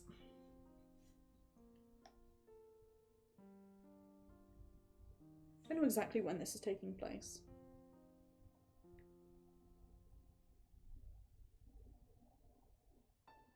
Pardon me. Big yawns. Fact is that I couldn't meet her expectations and made her feel disappointed. As a man, it kind of hurts. The best I can do at this point is route as much funding as possible towards the research so that you can work to your heart's content for the few years we have left. Sorry, I can't do anything else. That's okay. If that's the best you can do, then I'm very happy. Her words hurt me. I wish she'd chosen different ones, but I think that'd be asking too much from someone so heartbroken. I must be understanding of her pain at a time like this. Besides, I know how close she was to the deceased Koizumi. She even called him uncle. To her, his death is not just the start of a coup or a change in direction. She lost a person who was always looking after her. No matter how hard she pushed herself to act villainous, she wasn't supposed to be part of this world. She was just an ordinary woman. But she was intrigued by Hingamizawa syndrome, and she had to find help from someone who had more power than her to be able to continue research on it. The dark side of the world, the one she should never have gotten involved in, extended its hands out to her. She was left all by herself in that world, and she's still trying to put on a brave face. I'm sure Mr. Kano thinks I'm unreliable. Realistically, I'm not the kind of person who can meet her expectations, nor do I have the power to. The least I can do for her is stay sincere and remain her ally until the very end. Since she had so much room to act, it's harder for her to determine what actions to take when she's cornered. I wanted to believe she wouldn't, but I'm concerned that she might do something drastic. I hope I can be of help to her in that very final moment before she makes her move.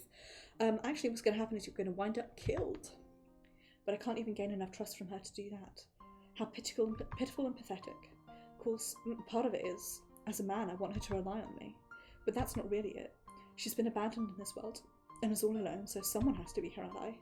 And if I'm the only one who knows about that, then being her ally is my job. I know her too well, so I know that she'll never ask for help. Even if she says it's unnecessary, someone has to be with her. I know that. I don't really think I'm suited for that job. I'm sure that there are many reliable people out there who are more appropriate for the position than me. But I can't let her be alone until that person appears. Mr. Kano, I know I'm pathetic and unreliable. What's this all of a sudden? What is it, Chiro? But I think I can be of help to you. So, thank you. But I don't believe that talking to people helps you feel better. Sorry. Though I'm happy to hear that you're concerned, I really am. Okay, that's fine. I'll always be on your side. Please believe that, okay? Of course I will. If you think of a good idea to convince the board, please let me know, okay? Sure, I'll do my best. Why is it? I know she's such a strong person and there's nothing someone like me can do for her, but somehow I feel she needs help and support right now. She looks as tough as ever, but only I, who has been taking pictures of her all this time, can tell. A viewfinder, after all, is also a window to look into someone's heart. But if I say something like that, she'll choose me again, so I won't. Anyway, I never thought she needed support more strongly than I do right now.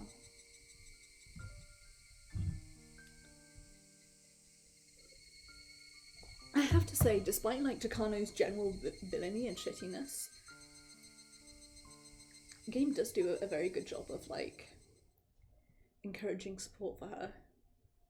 You know, she went down she's a good person who went down a bad route, if you ask me. Yes, we can do this one next.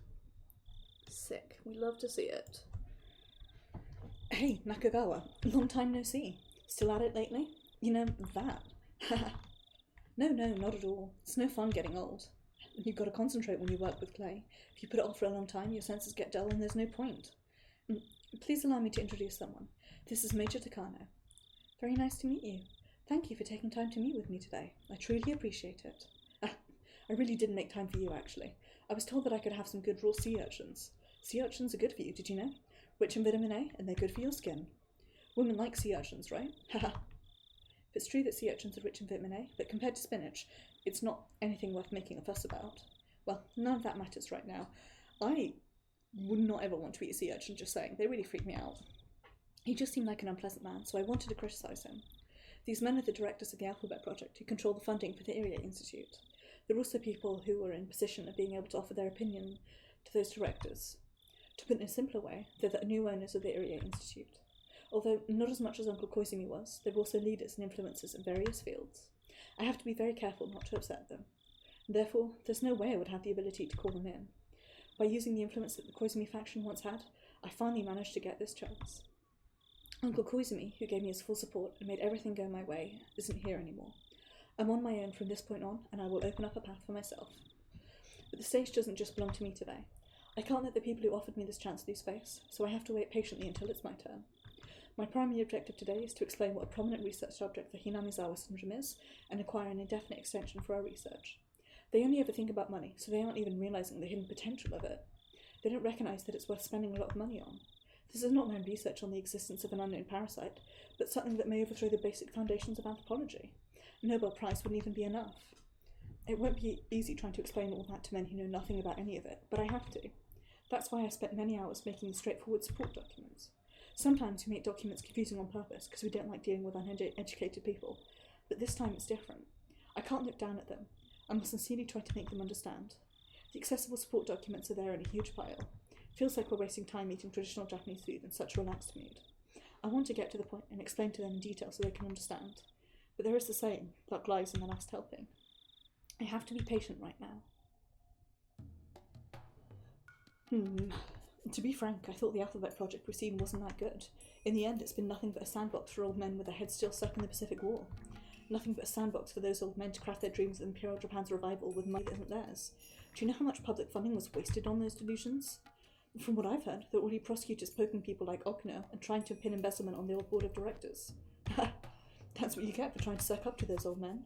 Of course, none of it can be made public, so I guess they'll be held responsible or demoted in another form. This is what the country gets for letting those ghosts of war run around freely all the time. Boy, these grilled sea urchins are fantastic. Haha. Well, this is harsh. I realise it's extremely difficult to ask this of you all when you feel that way, but might I have a moment of your time? You're from the Irie Institute, aren't you? You're researching some kind of local disease in Nagano or Gifu, right? What's going on down there? The board has decided to halt the research for military applications. The research project itself is to wrap up within 3 years as well. Oh no, sorry, that's still being discussed. Anyhow, our work is scheduled to be shut down within a few years. Ah, yes, I remember now. The Irie Institute has a bad reputation even among the old board of directors. After all, it sucked up huge funds with barely any inspections. I don't know why, but someone high up kept pushing for it for some reason. Because of that, nobody could really say anything about it, and it was left alone. But, you know, that guy loved to flirt around with women, so maybe that had something to do with it. Is he implying that I slept with Uncle Koizumi? He's insulting both of us, but I held my anger in. Very strange, and weird and creepy. I can't let myself be bothered by something like this. Anyway, today I'd like to explain to you the details of our Institute's research and ask you to reconsider your decision. I truly appreciate you taking the time out of your busy schedule to attend this meeting today. Well, I guess they don't give out free sea urchins for nothing, huh? Haha. I explained to them how much the Hingamizawa syndrome mattered, while being very careful not to go too fast. I tried to let them know that the syndrome's potential is not limited to small things like military applications, but is much more meaningful than that. It may explain ideology and religion, may even shake that very definition of a human being. I took my time to explain it slowly and clearly as possible. I'm not confident that all of it had gotten through to those men, but I'm happy if they understood even just a part of it. As long as they understood how much of a magnificent discovery Hingamizawa syndrome really is. Thank you, Major. I see. We'd like to discuss amongst ourselves, so could you please excuse yourself? Yes. Thank you. Obviously, they can't discuss in front of me. I left all the documents with them. All I could do now was hope that they reviewed them favourably. I left the room and closed the sliding door. The room next door is a preparation room, so I was to head there, but I stopped. I shouldn't have done it, but I tried to listen in through the sliding door. Don't know what to say. I feel sorry for everyone on the previous board of directors. I know how you feel. Koizumi pushed it so strongly. I met him once before when he became founding director of pharmaceuticals. He seemed like a very intelligent person to me. I guess you just can't win against age. It makes you realise how important it is for humans to know when to pull out. But it is a fact that this very rare disease called Hingamizawa syndrome really exists. So not everything is a delusion. I hear the Irie Institute has already succeeded in identifying the disease and developing a treatment. Isn't that enough? In modern Japan, we have to be careful of things that might make neighbouring countries nervous, and military-related issues are the most sensitive ones. So at the very least, we must raise the fact that research for military purposes has been going on for the past few years immediately. Is that separate from simply discontinuing the military research then? Yes, even if we stopped it immediately, the fact that this Hingamizawa syndrome was being researched in order to create a biological weapon remains. We should hide that fact no matter what purpose the research ends up being used for. Possible it would be best if Hingamizawa syndrome just disappears. That's true. If the disease remains, then sooner or later someone will be curious about it and dig up the hole we filled. I think we should follow the decision of the board of directors, and as soon as the Irie Institute eradicates this disease, we should have them destroy all evidence of their work before disbanding. I guess that's for the best. It's not even a matter of a Nobel Prize. It's just useless for post-war Japan. Besides, this disease has existed for hundreds of years, right? And we've made it this far without any problems. From the start, I thought this amounted to little more than poking around in the bushes. Me too. I don't doubt the existence of the syndrome, but Dr. Takano, who discovered the disease, is exaggerating more than a little. He had quite a unique interpretation of things. First of all, I've never even heard of a parasite that's capable of controlling people's thoughts. It's just too much. If we tried to explain religions with this, then Buddha, Christ, all those people would be, what was it again? Queen carriers. If we tried exposing something like this, we'd be attacked by every nation on the planet. Religion is pretty scary nowadays. There are parasites that live in animal brains, then I guess we can say there are parasites that live in human brains too. They're objectively are, I think. But for them to control human thoughts, it's a bit too unique, you know? As I peeked in through the gap in the sliding door, I became trapped with an unbelievable sense of déjà vu. This is my first time experiencing this, but it doesn't feel that way. I don't know why, but the memory is so sad and so painful. Huh? Why tears? Before I realised it, I saw a very nostalgic carpeted room on the other side of the sliding door instead of a room covered in tatami mats. The room is filled with the smell of dust, mixed with the smell of some evaporated medicine, but it's soothing to me just the same. And there is my grandfather. His article that he put his heart into was made a mockery of, yet he wasn't even allowed to cry. This isn't a delusion, because within the documents I left with those men, there are lots of references to the article my grandfather wrote, so I'm not surprised for my grandfather to be standing right there, explaining it to them himself. Together with my tears from seeing the sight of my beloved grandfather, I watched these men insult and belittle his masterpiece. I've seen this sight before, and the sight should have ended there, but why is it repeating before my eyes? I can only blankly peek through the sliding door at this strange world where reality and illusion overlap.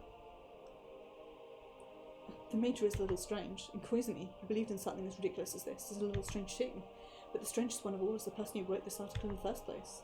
Blends together expectations and delusions, and looks more like a fiction than a thesis. Thinks it'll be a big hit once to get published, you know?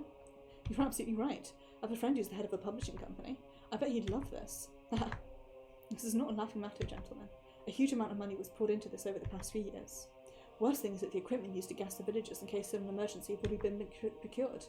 People must never learn about this. For such a plan to exist is scary enough, but if people find out about the equipment, the whole country will turn against us. On top of that, the cost to maintain the equipment is enormous. You don't really think it's being maintained, do you? Surely this whole project is some kind of money laundering scheme. What do they say, anyway? If one girl dies, the whole village will go crazy at once? What kind of comic book is this? Exactly. Someone actually believes such a childish story and put a huge amount of money into it. Now that's crazy. What's truly ridiculous is that someone actually took these documents seriously.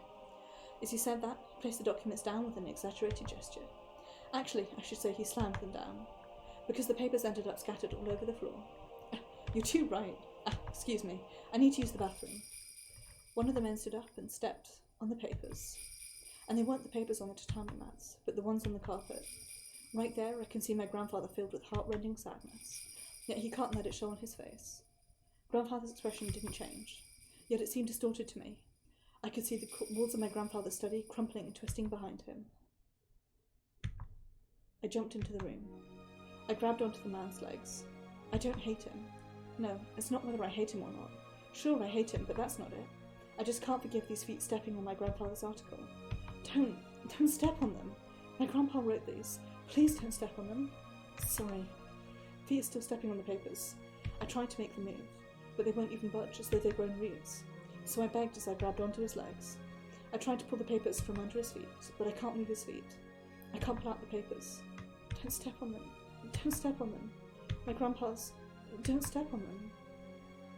My sobbing echoed in that silent room, just like it did back then. Like, I feel really bad for her. I really do.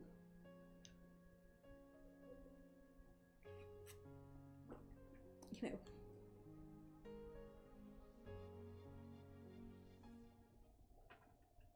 She's absolutely a villain of the piece, but she's also absolutely traumatized. I think we can do this one. Nice.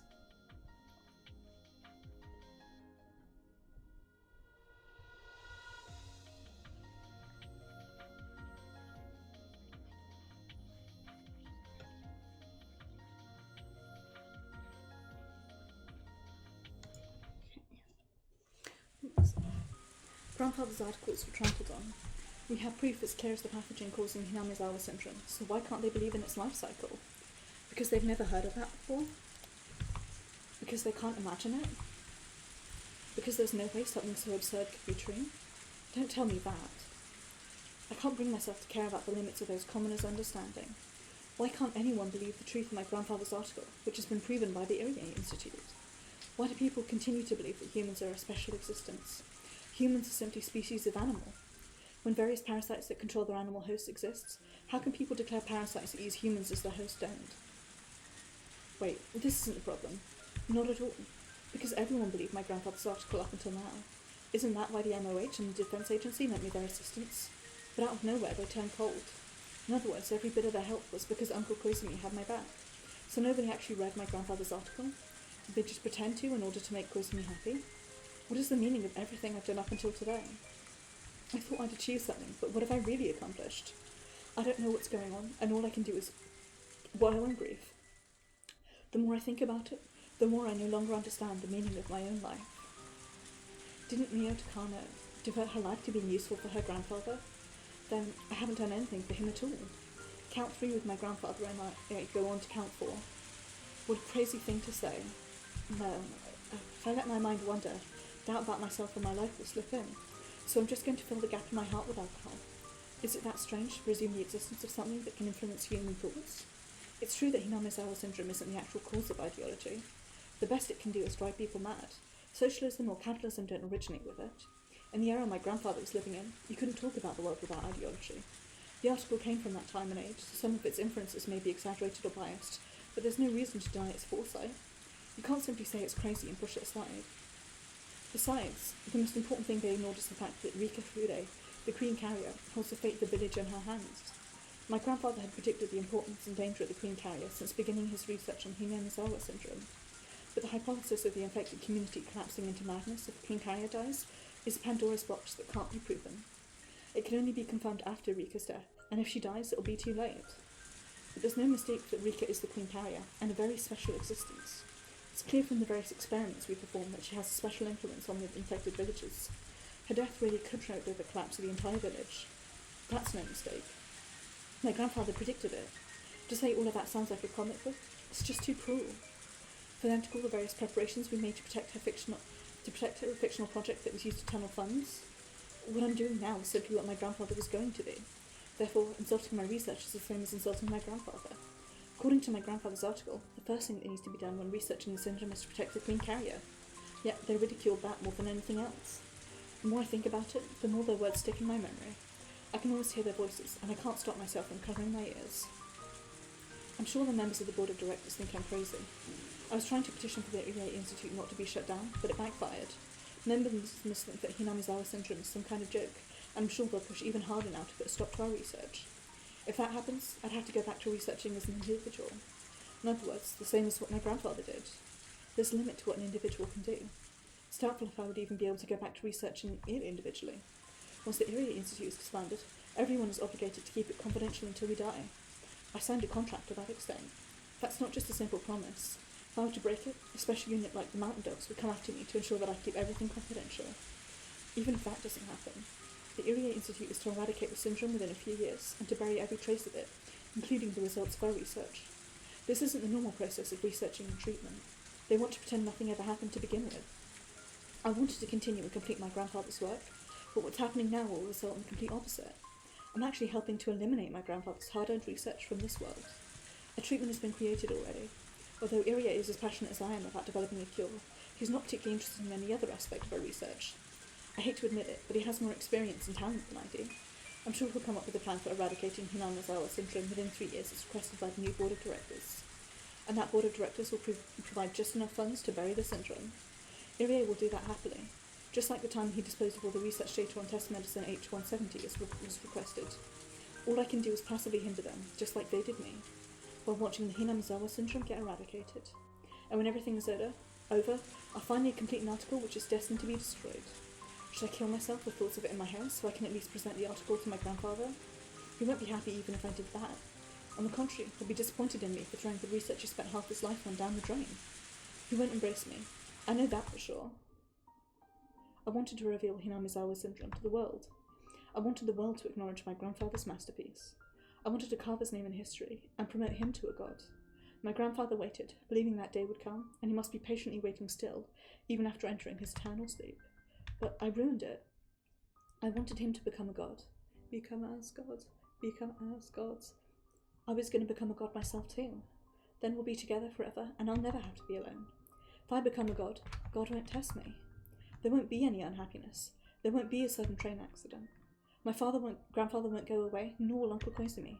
I'll never have to go back to being alone. I am alone. I have no allies. I was just dancing in ecstasy on stage without anyone watching. I'd only just realised that there was no applause, but only ridicule. No, it's doubtful there actually was anyone in the audience to begin with. My parents died, my grandfather died, and then Uncle Koizumi died. 3 times this god toyed with me on the rolls of their dice. I thought I overcame each of those trials with my own strength, but I didn't. I was protected by a new guardian each time, and this time I have no guardians left to protect me. When I first arrived in Hingamizawa, I had every intention of challenging God and kicking him off his throne. But now, forget challenging God. I'm just a loser being played with. I suddenly can't find it within myself to care about anything. Because if I cared, I'd be swallowed by sadness. Soaking my heart in alcohol is all I can do to forget about everything. A luxurious black car abruptly stopped next to me. I became sober immediately, as cars like that remind me of the time when I was captured after escaping from the orphanage. Suspicious-looking men in black suits and sunglasses got out from the car. I realised it instantly. They must have been sent by one of my clients. Being involved in the development of a biological weapon, being the main person responsible for it, and on top of that, being mentally unstable, they obviously don't want me walking around freely. They're going to abduct me, seal me in concrete, and erase my existence. Or so I thought. I expected them to grab me and shove me into the car, but surprisingly, they bowed deeply to me instead. Oh, that noise made me jump. You the Vice Administrator of the Area Institute? Major Mio Takano? Normally, yes. I'm just a drunk loser at the moment, though. There's someone who'd like to meet with you. Could you please come along with us? Even if I refuse, you're going to take me along anyway, right? I'll be killed anyway. I can't make my grandfather's wish come true, even if I live. Silly little thoughts like that ran through my head. Then the person in the back seat said, "We won't force you, but I'm sure we can help." I've never met this young woman before. She must be around my age. She knows about the Area Institute, so she must be somehow connected to my clients. She's too young to be one herself. I bet a client who doesn't want to expose himself sent her. Even if I live, I can't make my grandfather a god. I can't be a god myself either. Who cares about whether a loser like me gets killed anyway? I made up my mind and got into the back seat. Who is she? As soon as I got in, the luxurious car smoothly took off. Silence filled the car for a short time. They're the ones that invited me. I don't have anything to say myself.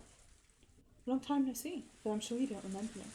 We met in passing at Koizumi's funeral. Oh, we didn't? Sorry, I don't remember. There were so many people at that funeral. I can't recall any of them. But why is it that she's opening with? Does she mean she belongs to the Koizumi faction? Koizumi was very active as one of the opinion leaders during the post-war restoration. You can't begin to talk about the way the country is today without mentioning its accomplishments. When we were rebuilding the country from the burnt fields after the war, our nation's supporters were united, but unfortunately it's hard to say that now. As our time of peace grew longer, and we started seeing the generation who didn't remember the burnt fields become key national figures, we saw a decline in those who understood the noble intentions we started with. As the final remaining member of those noble men, Koizumi was the central pillar guiding us into the 21st century. After his death, the Koizumi faction quickly fell. As a result, other factions are extending their influence, leading everything to become quite a mess, right? I heard about these things from Jiro. It's really no different from the Sengoku era. When a lord or military leader dies, back then, the struggle to become a successor brought chaos to the nation. This country hasn't changed for hundreds of years. Exactly.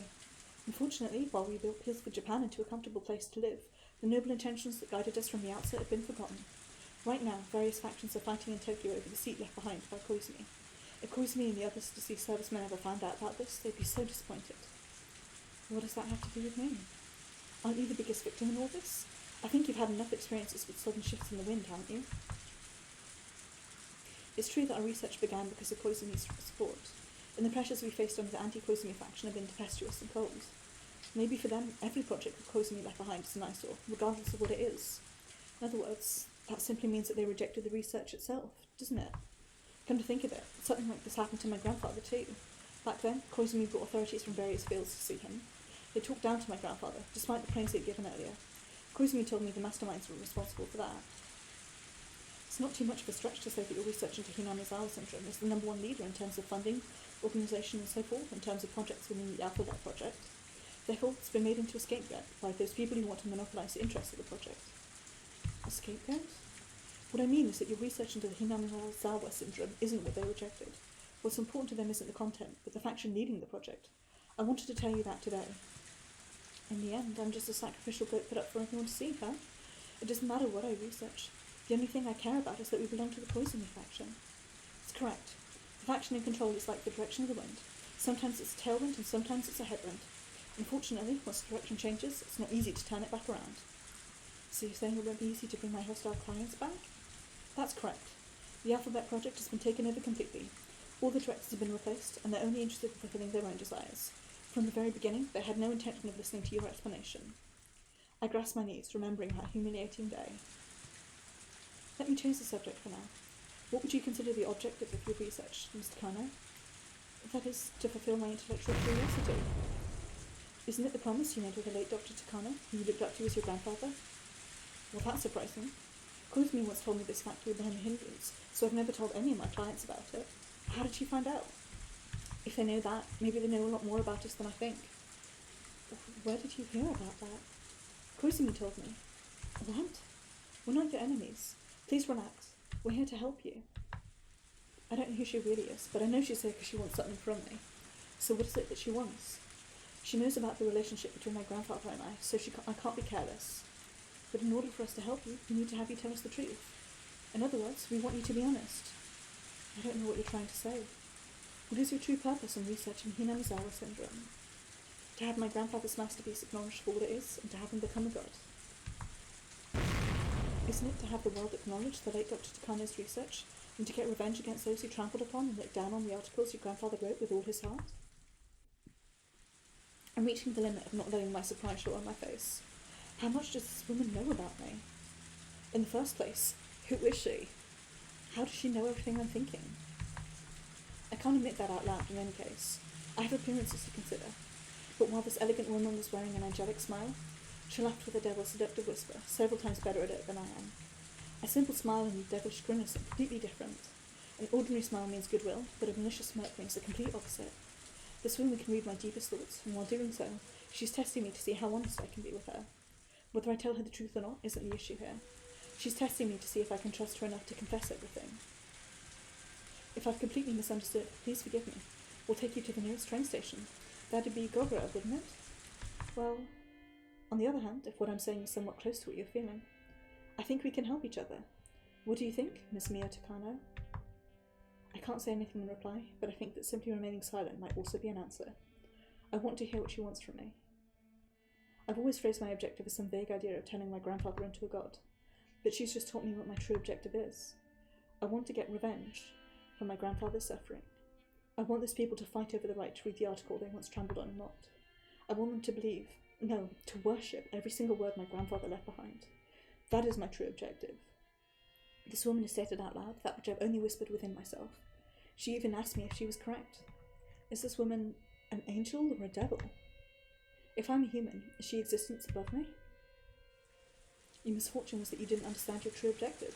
That's why you couldn't achieve anything. You set an abstract goal like uncovering the mysteries of Hingamizawa syndrome, which can never be achieved. So you couldn't help but to question the meaning of your own life. Isn't that right? That's wrong. Your actual objective, your honest dream, isn't so abstract. Can you imagine? Just think of the scene. The true leaders of this nation reading your grandfather's article. While shocked at its contents, they believe all of it without even a hint of doubt. These people humbly read the article with footprints on its back. They express their respect at the insightfulness of his research and tremble in fear at its public implications. What do you think? Were you able to imagine it? This is my first time envisioning something like that, and yet it's been my dream all along. Your grandfather is the one who named it Hingamizawa syndrome, yes? That name will echo in every corner of this nation and will be carved into eternity. Carved into eternity for all time. Indeed, your grandfather's masterpiece will be remembered forever. Isn't that the dream you devoted your whole life to realizing? My grandfather's masterpiece will be remembered forever. Remembered forever. And yet, those pigs who couldn't understand turn your dream into a sacrifice simply because of factional conflicts of interest, or even trying to trample it into the ground. Just like how they kept trampling on your grandfather's article. See? You must be full of regret. The data you've worked so hard for is indeed the same as the article your grandfather did his best to produce. You can't forgive the people who laughed at it. You can't forgive those pigs who ridiculed your grandfather's masterpiece, right? Aren't I right? Oh, I know I am. But you didn't think about that, because you're so kind as to not know how to condemn people. See? An indescribable emotion is filling me, making me feel like I'm suffocating. What the fuck is this woman? Whomst? I got it in, like, my theory so far is that it's Neon and Shion's mum, but I've got no reason for that other than her being, like, a mysterious young woman. I suppose it could also be Rena, as a rather mysterious young woman. I don't think so, though. A sensation of being cautious and calm, of trust and mistrust, all are blending together. My heart is beating fast and my fingertips are shaking. Why am I at peace? Is it because she reminded me of my true dream that I couldn't express with my own words until now? Is it because she made me aware of the anchor within myself? Why am I hesitant? Is it because she has reminded me of things I've never told anyone until now? No, those are things I've never even told myself. Hey, Mio, if what I'm saying isn't wrong, but is in fact completely true, I know I can help you with both your dream and revenge. What's the matter? Are you feeling alright? If that's the case, I shouldn't keep you. We'll take you to the nearest station. No. A small noise leaked pathetically out of my mouth, like a child apologising for a prank. Did you say something? I know she heard me. The woman smiled, trying to make me say it again. That's not it. I'm doing perfectly fine. I'm glad. Let's continue then. If that is in fact my dream, then what can you do? I'll help you with both of your vengeances. One is revenge for your grandfather. We'll make those people who ridiculed your grandfather's articles humbly take it into their hands once again. The one they violated. The other is revenge against the board of directors for trampling all over your research, simply because of their factional conflicts. Revenge against the filthy pigs who tried to stomp on not only your work, but on your life as well. Getting revenge against the board of directors by having them read my grandfather's article? We'll be honest with you too. We're helping you because our interests are the same. We can't allow the project that Koizumi established for the sake of Japan's future be eaten up by these lowlights after his death. If we had more power, we wouldn't have allowed that scum to become involved at all. However, the wind started blowing in a different direction, and the project can no longer express Koizumi's ideals. It's become a pigsty for them to satisfy their own desires. Koizumi, who gave them the name Alphabet Project, would not have wished for it to remain this way. The project should have been shut down the minute it deviated from his ideals. So you're trying to make the sacrificial sheep of the factional conflict into a wolf, are you? If you choose to keep your grandfather's article hidden away in your heart, then I won't force you. No, I won't let that happen. I don't mind falling to the ground myself, but at least my grandpa's article. Don't you want to make the article that represents you and your grandfather's lives into something that will last forever? After all, that's your dream, isn't it? That's right. That's my reason to live. These sound effects keep making me jump. It's very freaky. I desperately want to know who she is. We'll give you a chance to make your dream come true. On the night I decided I was a loser in life and drowned myself in tears and alcohol after being abandoned by everything, I met someone who could be an angel or a devil. Is this divine salvation or the devil's seduction? I fought with the board of directors regarding the continuation of our research, but that was completely off target. That wasn't my true goal. My objective isn't to continue researching Hingamizawa syndrome. It's to have the world acknowledge my grandfather's research as a masterpiece. Somehow, the method for achieving that swapped places with my objective and caused me to misunderstand myself. The purpose of my life isn't to continue my grandfather's research. It's to get revenge, and repay them for his suffering. That's what this woman is saying. She's promising to make my grandfather's research eternal. She's also promising an opportunity to wreak revenge against those who laughed at her. When Uncle Koizumi died, I thought God was playing dice with my fate. But my unshakable conviction gathered together a power stronger than God's die. So maybe this meeting happened for a reason. Curse you, God. You're testing me again. I will overcome the death of Uncle Koizumi, and I will make my grandfather an eternal existence by taking revenge against the God who tested me. I will, for certain. I will take my revenge. Okay, but who is the woman? Whomst? Who is she?